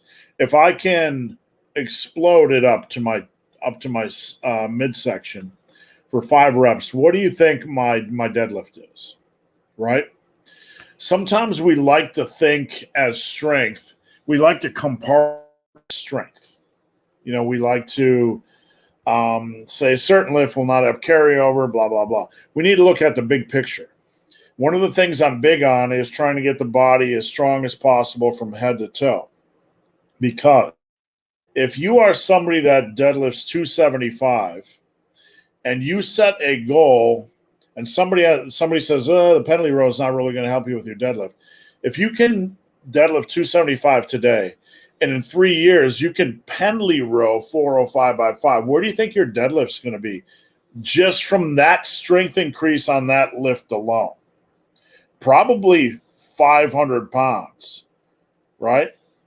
Even if you don't deadlift at all during that time, you're going to create a strength base that probably has a potential to deadlift well over 500 pounds, probably 550 to 600. So that's more of the way we have to look at lifting rather than compartmentalizing it.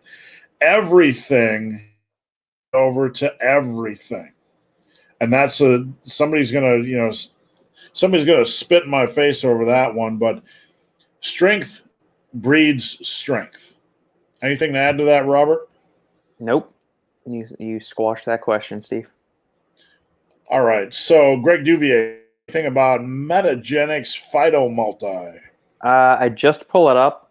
It looks like, from looking on the website, it says click buy now, and then you have to enter in a practitioner code. So I don't know if this is like you have to enter a code your doctor gives you in order to buy this multivitamin, or if it's one of those like Beachbody things where you have your coach's code to buy this or something. Let me stop you there real quick, Robert. Is Metagenics something you've heard of before today? No, but that does. I mean, there are so many freaking supplement companies popping up. Sometimes some of these supplement companies like to position themselves as like very medical in nature, prescription only. They like to give the air that that they're not like a normal supplement. So I was just curious if that was a style of branding they were using. Yeah, I mean, I clicked on the About Us, and it says services and support for healthcare practitioners, designed for you to move forward. Yeah, I mean, looking at their multivitamin, it's fine, but it doesn't tell me the cost unless I give them the my practitioner code. The forms of the multivitamin, the forms of the minerals and vitamins that they're using in here are fine. The dosages are good. But there's a lot of quality multivitamins that you can get on the market that are probably going to be cheaper than this. And you won't have to pay a practitioner code or get your doctor to sign off on what multivitamin you're using or whatever their practitioner recommendation thing is. Yeah, I mean, you can check out Glaxon's multivitamin is fine. Animal Pack is great. Inspired Nutraceuticals makes a good one. Ghost makes a good multivitamin. There's so many. NutriBio makes a great quality multivitamin. PES does. Controlled Labs does. Any of those are going to be just as good, if not better, than what this Metagenics thing is. Thank you, Robert. Until we come out with ours, Steve. Yep, come out with ours, then it'll be better. When are you going to post a video about the top 10 for horse-like calf exercises? Never. The first of never. I'm not going to go the route of all the crazy 10 exercises you've never heard of for explosive growth. Keep happy. Can you do a quick overview and opinion on the pre-workout Jocko Discipline by Origin Labs? Is that based on Jocko? Yes. All right. Jocko Discipline, lemon lime flavor. Let's see what we got. Okay. Weird. Okay. Let me see what the purpose of this product is. Physical and cognitive force multiplier. Okay. All right. Let me share my screen. I can show everybody what we got working with here. Okay, so here is that gonna work? All right, so there we go. We got some vitamins and minerals here. Magnesium oxide is the poor form of magnesium. It's only got about 5 to 10% bioavailability. The other mineral forms are fine. D-ribose powder is going to enhance ATP production in the body. The 2.5 gram dose is good. I like anywhere between 2.5 to 5 grams of ribose. Some studies have used upwards of 10 to 15, but that bottom number is kind of around the 3 to 5 gram range. Citrulline is way low. The bare minimum dose we've seen in the literature from performance enhancement is 2.4 grams all the way upwards to 10 grams. So considerably more than you're going to get here. Acetyl-L-carnitine, 500 milligrams is okay. I prefer 1 to 2 grams of actual acetyl-L-carnitine for cognitive benefits and energy metabolism and cognitive function as well. Ashwagandha, the KSM form, typically most of the research studies are using anywhere between 300 to 600 milligrams. Rhodiola root, 100 milligrams, 3% rosavins, 2% salidrosides. The salidrosides are more of like the energy boosting component to rhodiola. I love rhodiola as an ingredient. I use it damn near every day, especially in the afternoons. If I don't want to have any more coffee or stimulants or anything, I'll take that. And that's kind of a good way to like get my neurons firing a little faster and wake me up. I typically like around 300 milligrams of this kind of standardization. The studies have used anywhere between 288 milligrams all the way up to 640 milligrams, I believe. Phosphatidylserine powder, you need between 800 milligrams and 1600 milligrams to get the calming effects of phosphatidylserine. L-theanine, that's fine.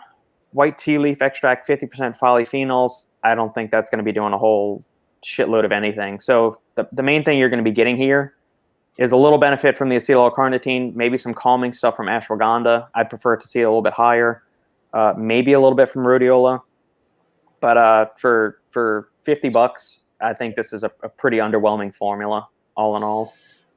Is it phrased like it's not a straight pre-workout, right? I mean, it says cognitive and force multiplier, so they just kind of put out a supplement and put some stuff in it and don't really label it like conventional, lifting supplements. No, blended with some of the world's rarest and most potent all-natural ingredients. None of these ingredients are really rare. I'll put that right there. They're not rare. These ingredients are all common in supplements. it was designed as a pre-workout supplement, but it's so much more than that. It's more of a pre-meeting, pre-workout, pre-negotiation, pre-mission supplement. I would venture to say that you would be better doing a cup of coffee or something, or one of the any number of other pre-workouts or nootropics that I've discussed on the channel before. Yeah, there's some good ingredients in here, but the dosages are just so freaking low, especially for the price. It would be safe to say in the market we're in, it's not even worth considering, and it's not a good investment of your money. No. All right. Joe says, please no. Take that into consideration. What do we got here? York English. Hello, guys. Do you think it's a wise idea to max out on variations of the same lift every day for hypertrophy?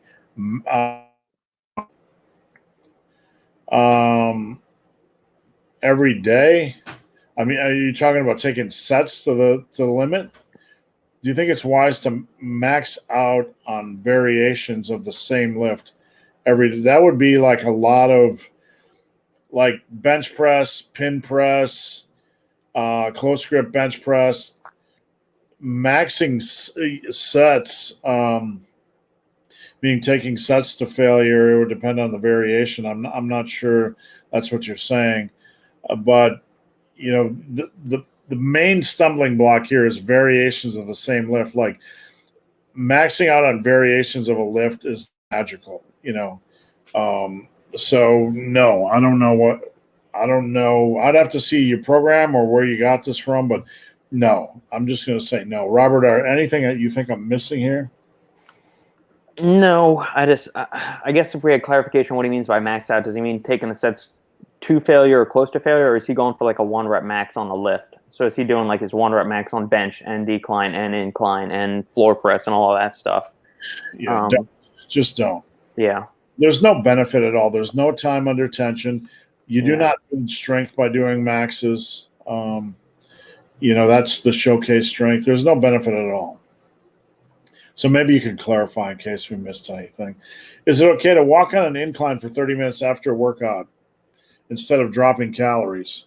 Well, incline work is good for calorie burn, but you know, you're not going to be burning that many calories. You know, so you would have to have a pretty precise diet and super ultra consistent diet, which is very, very rare for that to have any kind of impact at all. You know, what are you trying to achieve here? Honestly, you need cardio in your regimen just for general health. So as a weight loss mechanism, what are we looking at? You know, a slow walk on an incline might burn 150 calories in 30 minutes. I don't know. Yeah. And that's 4 workouts a week, 600 calories. You might be able to lose a pound a month if your calories are tight. You know, so anything or any thoughts at all on that, Robert? No, I mean, is it okay to do it? Sure. You realize you're not going to have that much of a calorie bump. So if you're only looking if you don't want to cut another 150 to 200 calories from your diet, then sure. Just realize that some people doing cardio for some people increases their hunger levels. You just got to gauge how your body responds when you start adding in more cardio on top of what you're doing. Yeah, I mean, by cutting out 100 calories, if you're that consistent with your diet, you'd be better off just cutting 100 calories, because that would actually be a greater calorie deficit than what you're doing. Yeah. You need to be doing this anyway. So I'm not really sure what the end goal is. I do high rep squats, leg extensions, ham curls, and calf raises. Is that enough to gain size? Squats, legs, ham curls, calf raises. I'd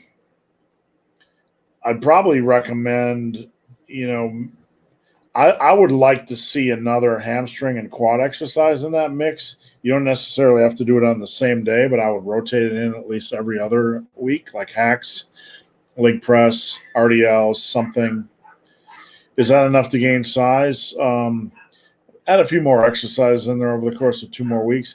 Will high bar squats build my quads? So many people come to me thinking they have to do low bar squats. It's almost maddening, you know, and people wonder why there's so much blowback that I have against all these dogmatic, you know, squat master coaches. Yeah. So you don't have to do low bar squats. Squats build quads. Yes, they do. Yes. What do we got? Jamie, thoughts on the Z press for someone who trains at home and can't do? Yeah, absolutely. Yeah. No issues with it. I don't like the lift, but if you can do it, absolutely. What do we got here? Sacrificing micronutrients for high volume, low calorie foods. Egg whites for eggs, turkey for beef, etc. Is there a limit where the trade-off isn't worth it when losing weight? Sacrificing micronutrients. I do not like egg whites. Okay, I can see what you're doing here. You're trying to get in, you know, you're sacrificing micronutrients, so you're taking in fewer calories. The way to go, and Robert, I want your opinion on this, is to focus on getting your micronutrients for fruits and veggies.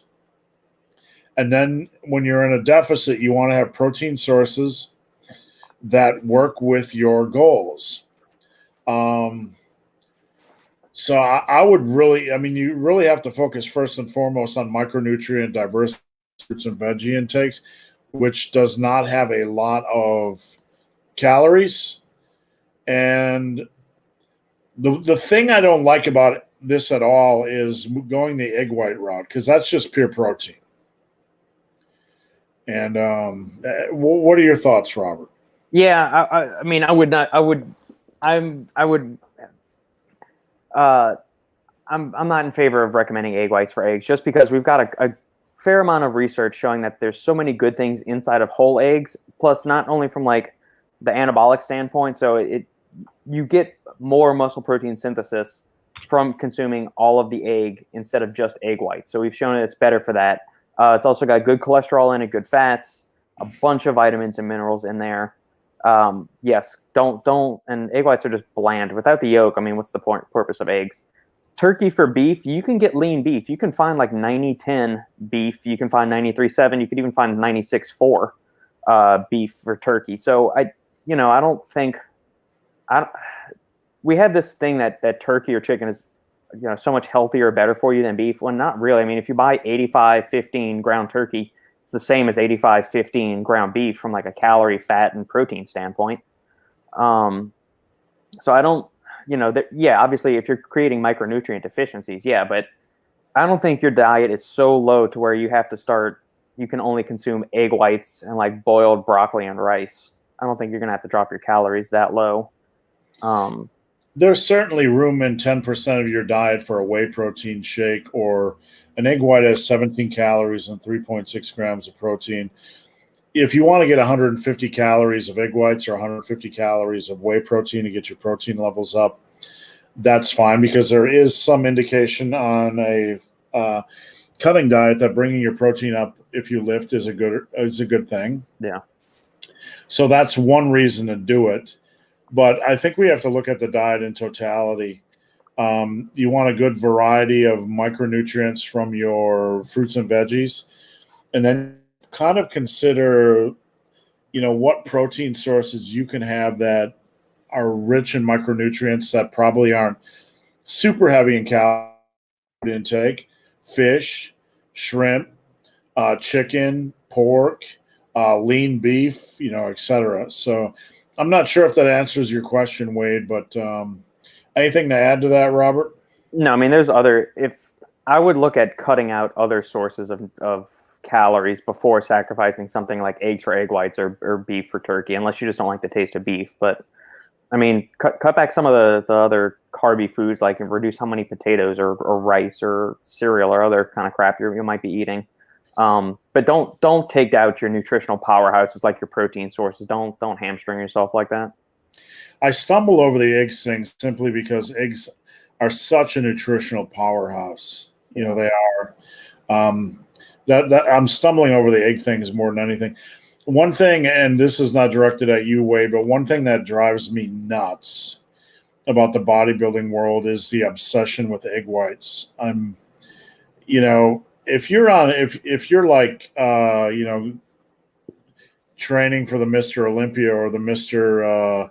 Rhode Island contest, and you need to really get your protein up or whatever, that's okay. But the rest of us do not need to be eating egg whites. Right. Skullcracker 187 peanut butter fit cottage cheese. Is this the start of a rap song?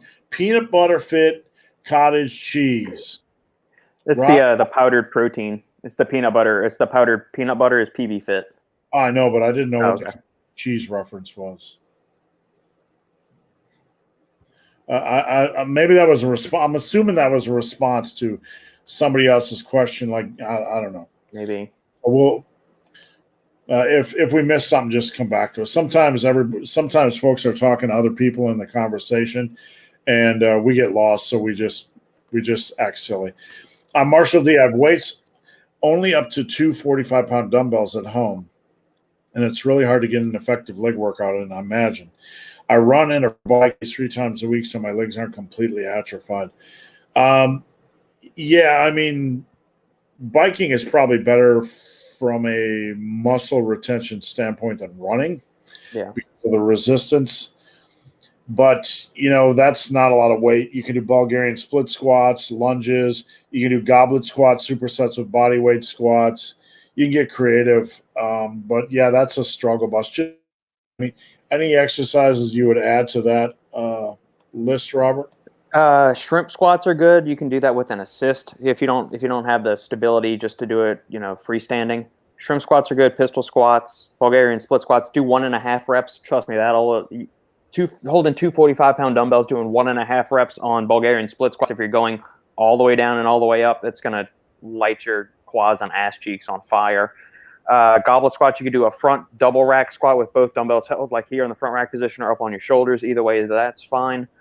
You can do a superset of Bulgarian split squats into goblet squats. You could do convict lunges where you do a step up and then into a reverse lunge, or a step through lunge where you do a front lunge and then into a reverse lunge and do that back and forth. You can do walking lunges for time. You can do deficit reverse lunges, deficit Bulgarian split squats, where your front foot is elevated on a platform, and so you go through an increased range of motion, whereas instead of your knee just kind of like hitting there where your working leg stops about parallel, you get a little bit more stretch on the quads there and on the glutes. But yeah, 245 pounds is pretty limited, but you can still get a lot done with both of those, and you can still have an effective leg workout. You're just going to have to get creative and be willing to do lots and lots of single leg work. I am so absolutely over the destruction of folks to go to gyms, and I'm so tired of us being in this situation where people are forced to look. What pisses me off is that people are now being, their gyms taken away from them, and they're being forced to decide now I have to spend money on trying to be healthy. Mm-hmm. That should not be. It's completely wrong in every way, and it angers me, and I'll just leave it at that. Yeah. All right, 1, 2, 3, 4, 5, HJJO, PR time. Get after it. Marshall D, I tried that. I need to do like 30 reps to feel any sort of fatigue. Supersets and trisets and whatever are your best bet, to rest, pause. There's different ways to get fatigue, but generally it's not going to be straight sets at home. Yeah, I have he's 30 reps of Bulgarian split squats. If you can do 30 reps of Bulgarian split squats holding both 45s in your hand using good control and technique, please send me a video of that. I really have a hard time believing that. If you're doing full range of motion, good control, while holding 90 pounds and doing Bulgarian split squats, I really have a hard time believing that. All right, what do we got next? Beef, Lewis. Fiona and Sandy are a couple diamonds, way out of your all's league. Just saying. Yep. Yeah, absolutely. But a man should always keep pitches until he finds one that's way out of your league and then crushes it. And then I have no doubt. I wake up every day and like thinking, is my wife mentally ill that she's with me? Like, does she not know I'm a loser? So that's kind of a good place to be in life. Thank you. Justin, massive iron supplements, shut up and take my money. Yep, it's a real thing. Leon, should I do periodization in the first 3 years of lifting? Not generally. No, I mean, you should focus more on intuitive deloads or rest days off when you need them.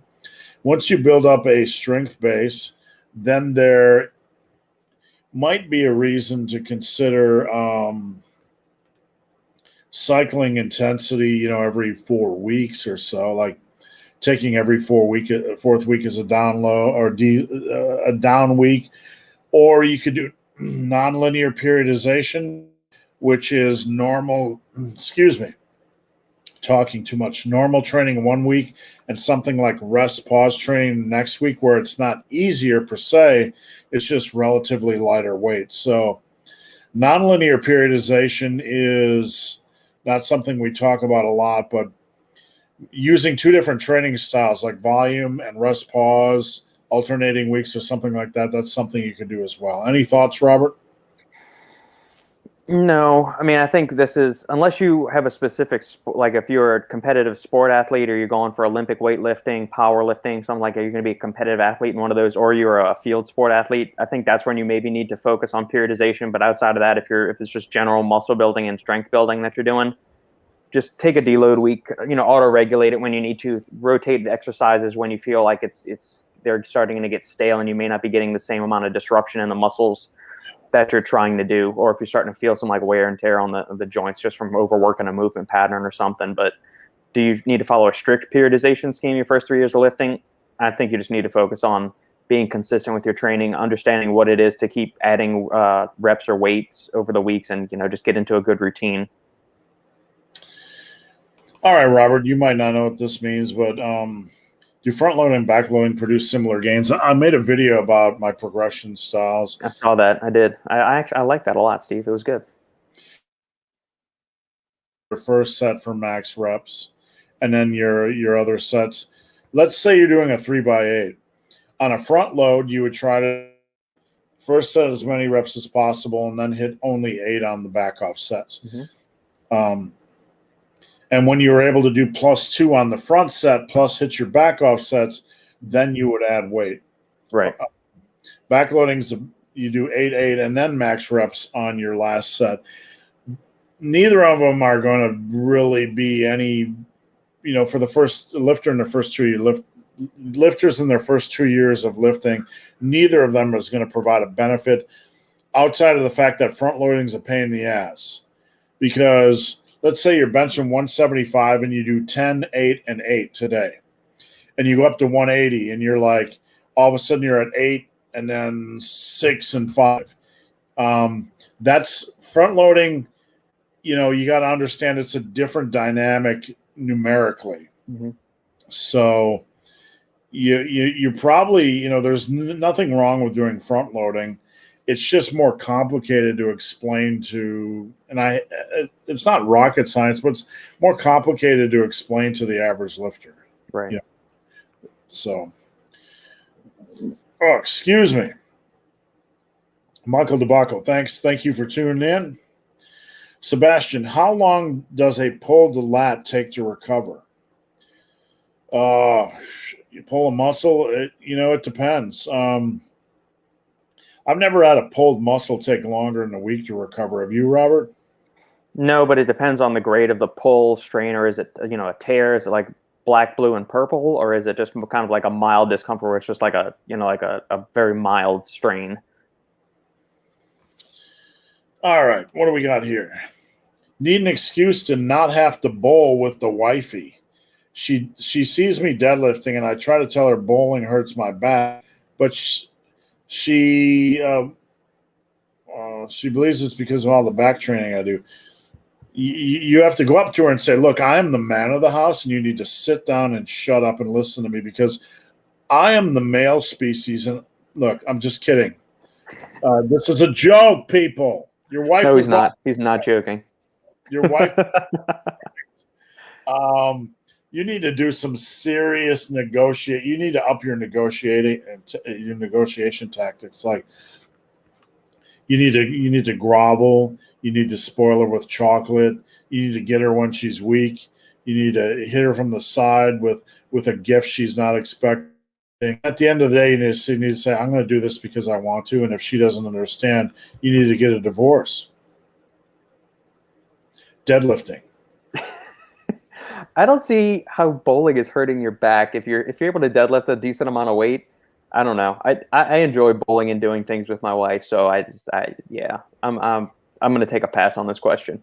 I mean, seriously, in relationship issues, there are things you go to war over and things you don't. And important to you, she should understand that importance. And if she doesn't, that's a relationship issue, and you need to have a come to Jesus talk with her.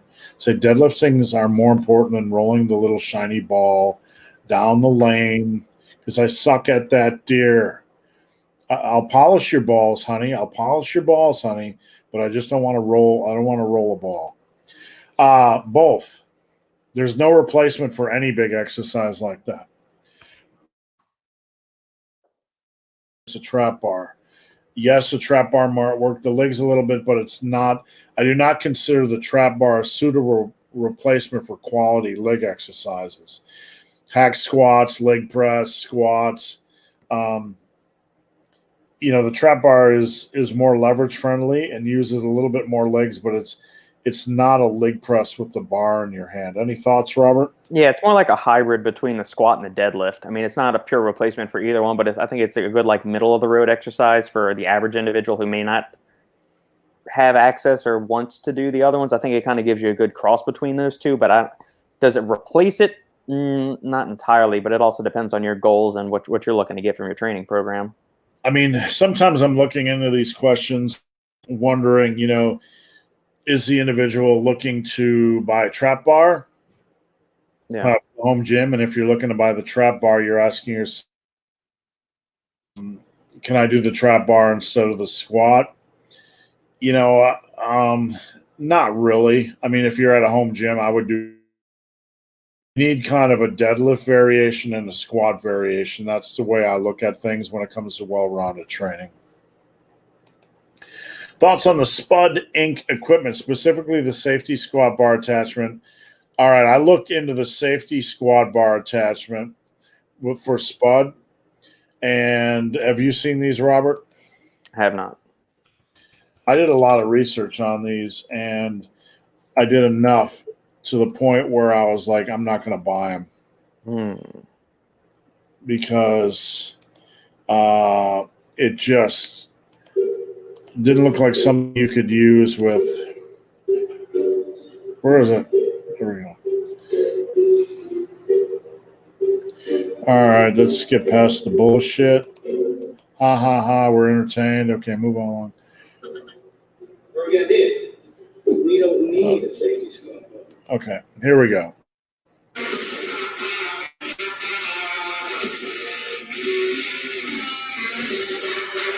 Da-da-da.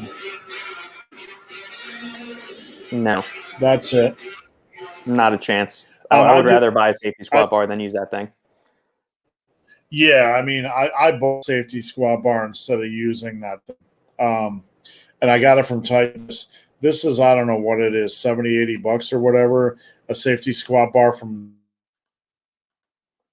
150. The research I did on them, it was not great. It was not, and you couldn't do heavy, and you have to really push to keep that weight in there, and the long-term solution. Mm-hmm. Jordan Green, body solid cable crossover station, 400 piece of equipment. Thanks for the heads up, Jordan. How or should I program waving? Is it waving weight or reps or sets? This goes back to the Dr. Mike discussion. If you're early on your lifting and you're still in the process of mastering the basics, you don't need to wave load anything. I know there's information out there that loading, But if you're going to get into the wave loading and you have built up a good amount of strength or muscle, you need to find a program or you need to do your research on how wave loading is done. And like you're asking, there's better articles out there on the internet than what I could give you advice on, because there's guys out there that are experts. I don't do wave loading, but my best advice is go search the web. I hate to do that to people, to say go search the web, but there's some really good information out there on wave loading. Do you know anything about it at all, Robert? No, I tend to think that's more of like the strongman powerlifting world, not purely the muscle building world. So I don't mess around with wave loading too much. I've done videos on it, but as far as you have to look at your program, its totality, where you're at muscle wise, et cetera, et cetera, et cetera. Alberto says unflavored creatine, of course. Well, keep in mind, guys, this is going to have a couple of other ingredients in there that might taste like ass. Yep. So do you want it to taste like ass, or do you want it to taste like, like sour apple ass? So we'll probably explore both, but yeah, we'll talk with the manufacturer. He'll be able to give us some guidance as far as how tricky it is to flavor it. Yeah. So we got Alberto, Slim, and Dave both say all of them say unflavored. I mean, I would lean towards unflavored, but I've tasted some unflavored supplements in my day that are like, sweet baby Jesus, this is not a good thing. Yeah. So we'll see. Can I pre-order Massive Iron Creatine as soon as we get the order in? As soon as we tell them produce. Yep. Christian, giant sets for work capacity. How would you use them with squats and deadlifts? I guess what are we trying to achieve here? First of all, we have to build up our work capacity just with a regular program, right? And I know there's guys out there that teach giant sets, but what's the end goal? Work capacity, power generation for a sport, or are we after hypertrophy? I'm not a fan, really, and that's gonna anger a few of you, but I'm in a world where most people haven't mastered the basics, and when I give a program to somebody, a new client, it's usually a step up for them, and they have to work on their work capacity just with that program. So if you already have a good work capacity and you can already handle a pretty intense program, I guess the question I would have to know before we take the next step is, why are you trying to take it to the next level? I'm not saying you shouldn't, but what's the end goal? And why specifically with squats or deadlifts? Maybe he doesn't have enough weight or something, but even still, it's like giant sets, that's kind of something you do after your primary heavy hitter. Like, so you do a giant set of like leg press, then hack squat, then walking lunges, and then burn out with leg extensions or something.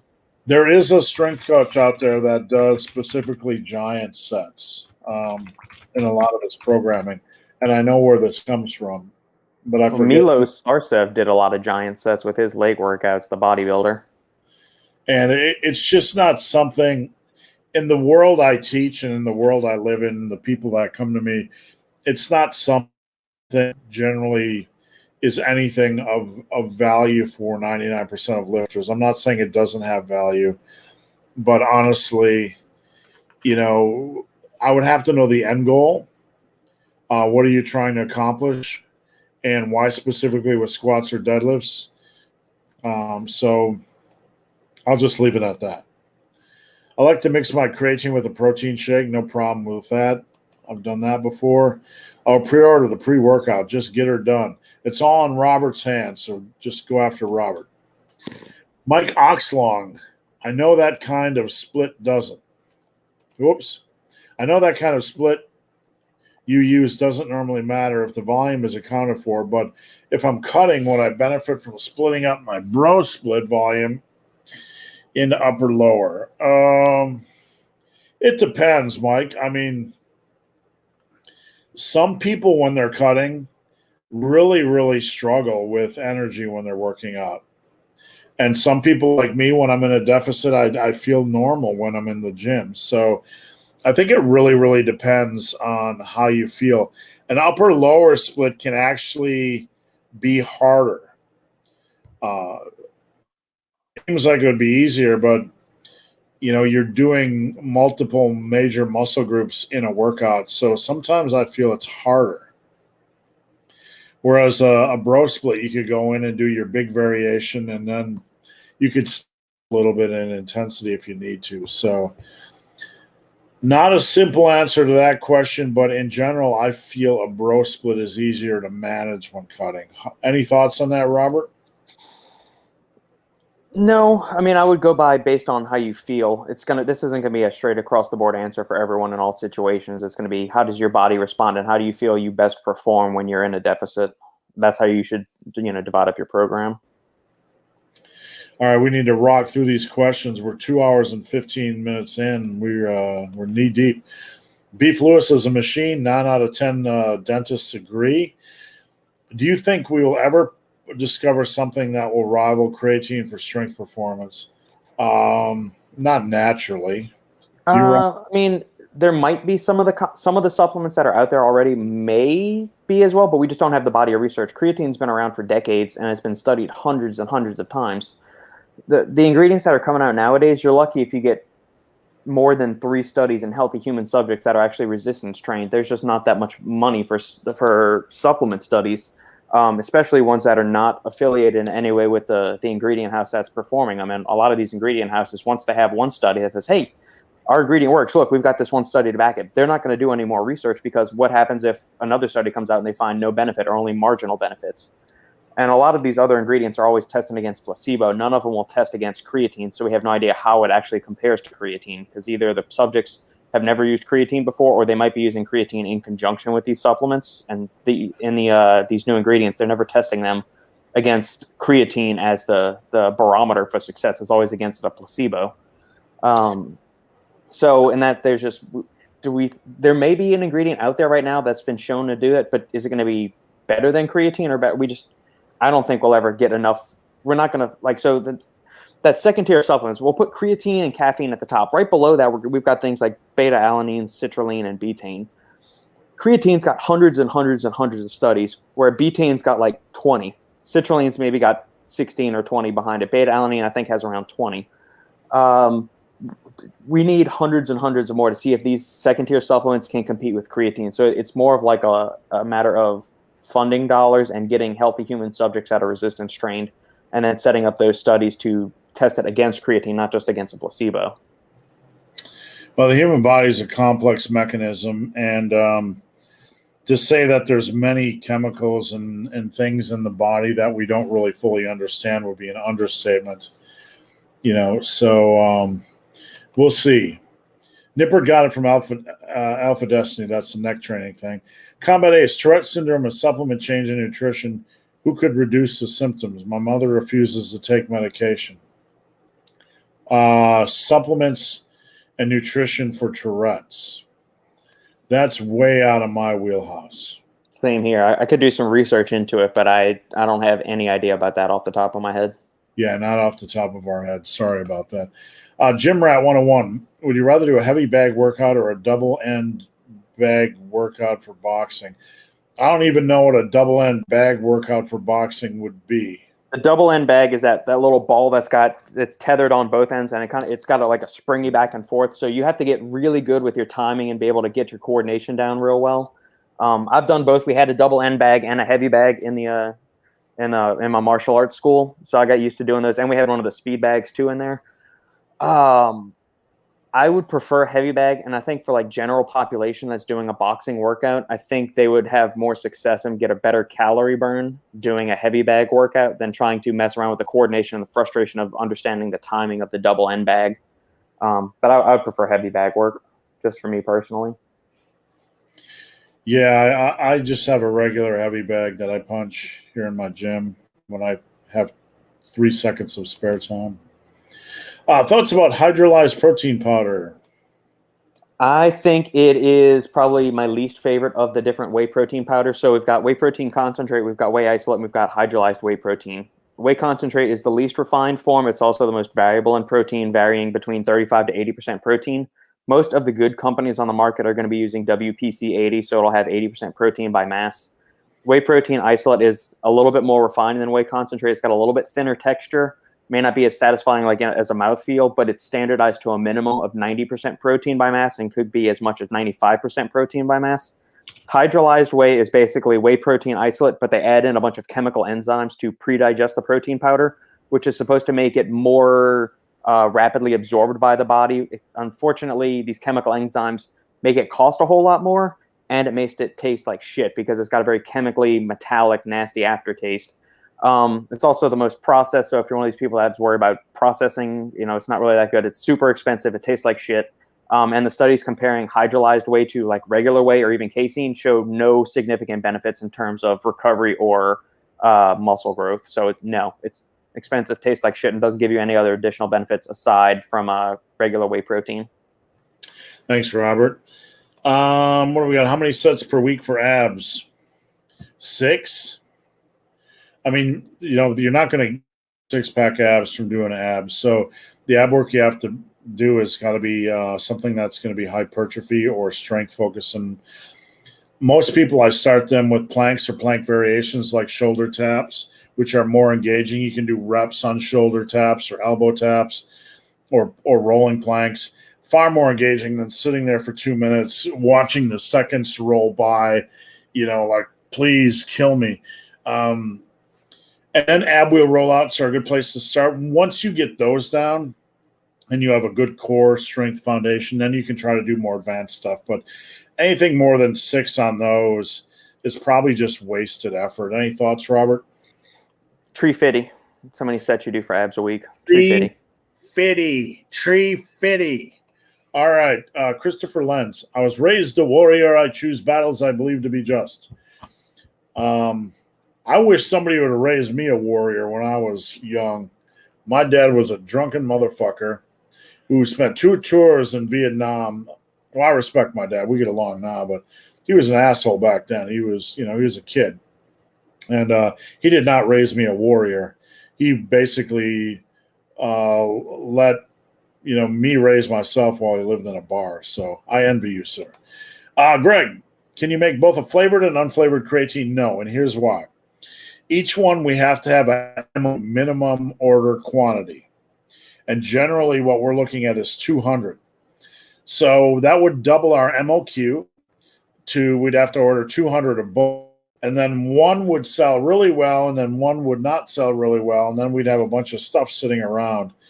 What we would rather do is sell one and then be able to get out other products, if that makes sense.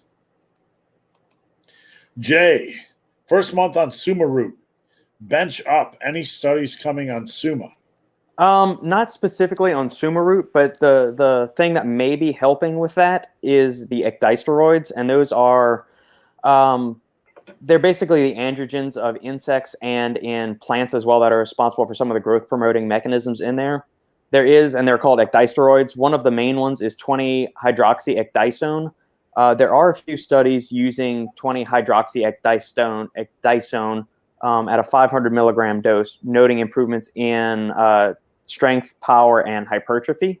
For more information on that, go check out, there's an article I wrote on ecdysone on the advancedmolecularlabs.com website, and you can check out their ecdysone supplement.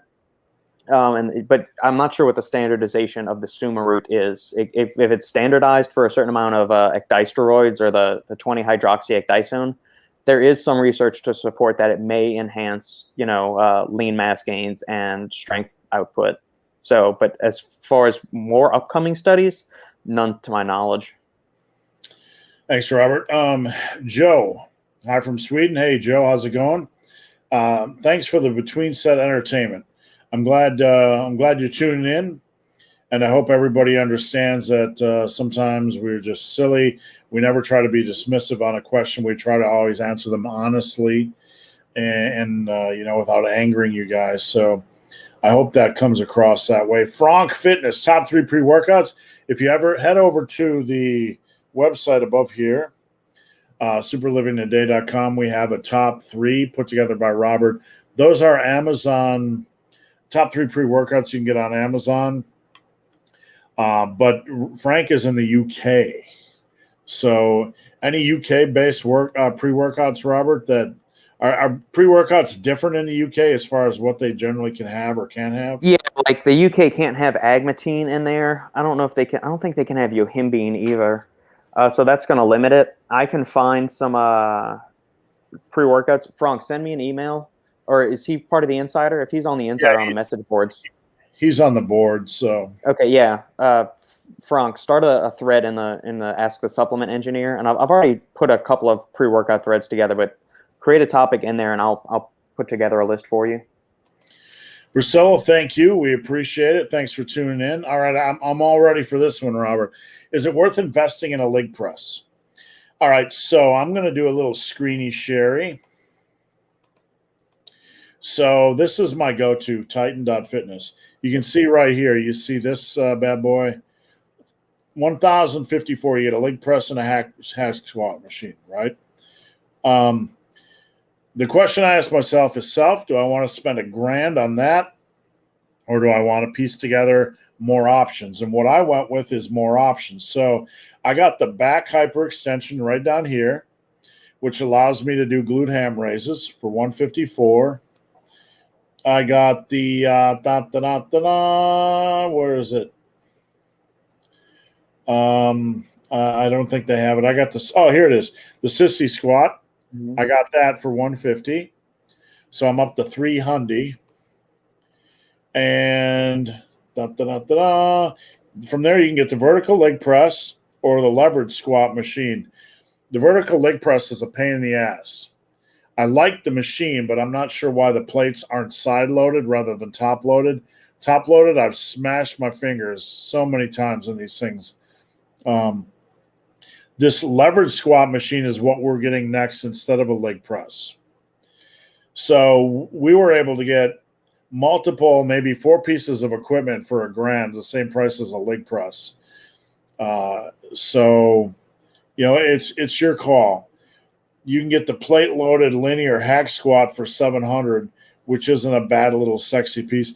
Robert, between the plate-loaded hack, which is this guy right here, which that's looking pretty good to me right now, the leg press and hack squat combo, or the leverage or the vertical leg press, which one stands out for you? I like the first one, Steve. The one where you're sitting down and you're pushing up against it that way. Yeah, down. Yep, that one. That's the one I would go with. Yeah, I mean, I'm debating between that right now or the leverage squat. And, you know, the plate-loaded linear hack just looks sexy as heck.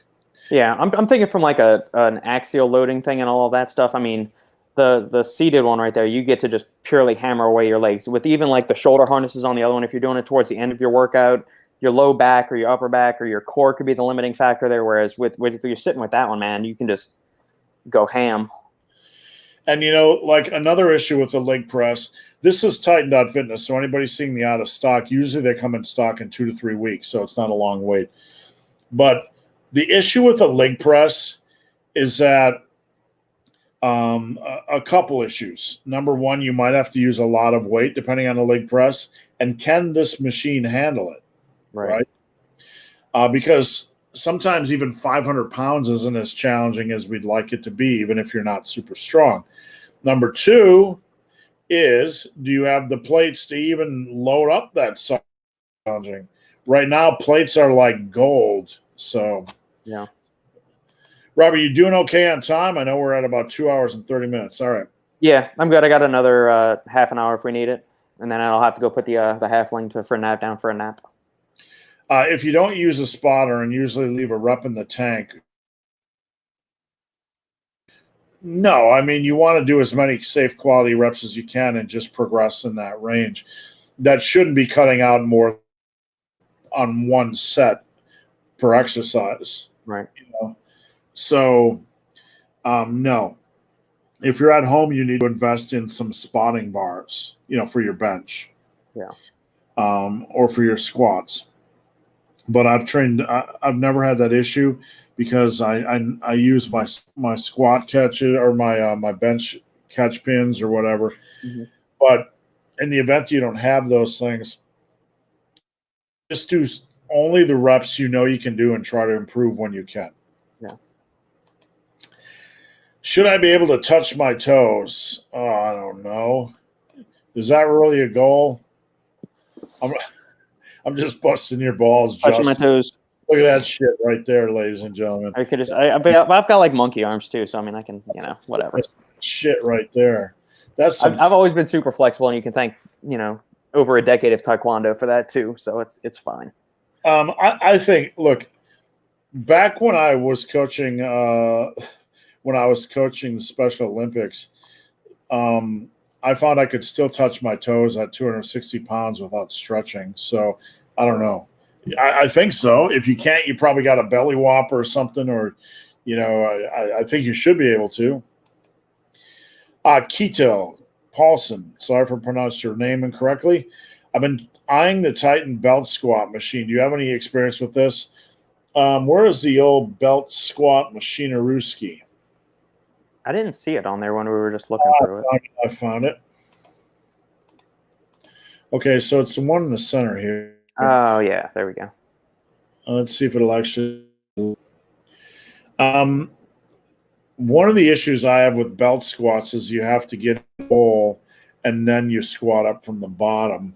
Yeah. So I think you can adjust the jack here. I'm not sure how low it goes, how low the starting position is.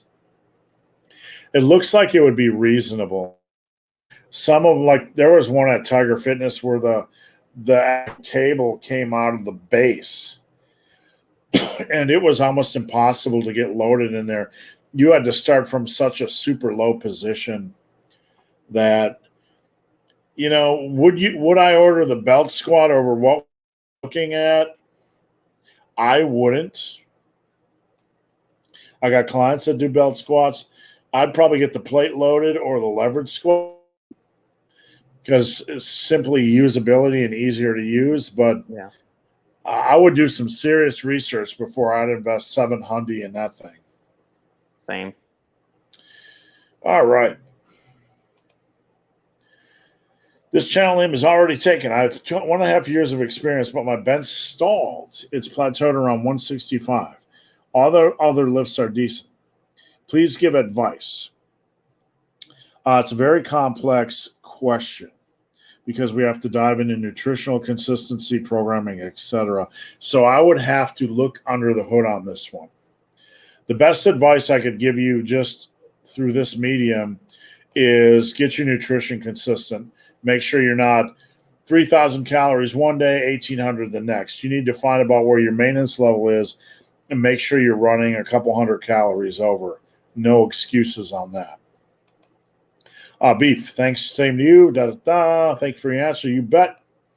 And Arnie and Sly skewed our opinion on realistic body image in the 80s. Like nowadays. There's a lot of really good physiques nowadays on, natural. What comes to mind to you, Robert? I mean, go look at the top natural bodybuilders in the drug-tested organizations. That'll give you. I mean, that's about as good as you're going. What is back in the day, 10 years ago, I could rattle off the top, Olympia type level things for natural bodybuilding. These days, I can't really, come up with things, but I would look for the tested federations, and I would check out like their top level pros. Yeah, check out Eric Helms. He did a show back in 2019. He's 38, 39 now. He's any of the 3DMJ people, Alberto Nunez. Look at these guys. They are at the top of their sports naturally in the drug tested, because there's a lot of natural bodybuilding federations that don't drug test. But go check out those, because those guys actually participate in the drug tested federations. And what do we got? Frank, cheers, guys. Have a great weekend. Thank you. We are all done, Robert. I appreciate everybody tuning in. If we miss your questions or you tuned in late, head over our Insta, the Barman, or at the Supplement Engineer. Robert, where can people find you on social media and on YouTube? Because you have a sexy YouTube channel. And I was just talking to Robert this week that he needs to do some videos on YouTube that are topical. Yeah. So you guys need to go hit him up with some suggestions. Where can they find you on social media, Robert? Email is thesupplementengineer@gmail.com, at the Supplement Engineer on the gram, and the Supplement Engineer on YouTube. Then podcasts are The Final Scoop or the Supplement Engineer podcast on iTunes, Podbean, Stitcher, Spotify, and all the other major podcast listening platforms. All right, Robert, thank you as always for joining me. What are your big plans this weekend? Trying to not freeze my testicles off because it's 28 degrees and we have a high of 21 degrees on Monday. Potential snow, though, so that'll be good. But outside of that, man, Iron Wolf emailed everybody out saying, hey, we're closed this weekend, so there kind of goes our fun and frivolity that we would enjoy out in Spicewood. But I've got a bottle of Iron Wolf's bourbon here, so we're going to snuggle up by the fire, hang out. I'm going to read some more of the Wheel of Time series to Sandy, read some more of the Infinity War Gauntlet to my halfling, and we'll have some fun cooking around the house and whatnot. Sounds fun. We are, in an hour, I'm headed out for a 2-hour and 15-minute run in the snow and freezing cold. This will be our 4th run in the snow. The first day we went out, we managed 19 minutes, and we're like, what? The snow is so deep you can hardly run in it. Yeah. But we're going to do that tomorrow. My wife has a modeling shoot. Ooh. 6 hours. So I get to sit home by myself for 6 hours and do nothing but work. Sweet. So that's what I'm doing. All right, guys. Thanks for watching, and have a great weekend. See you next week.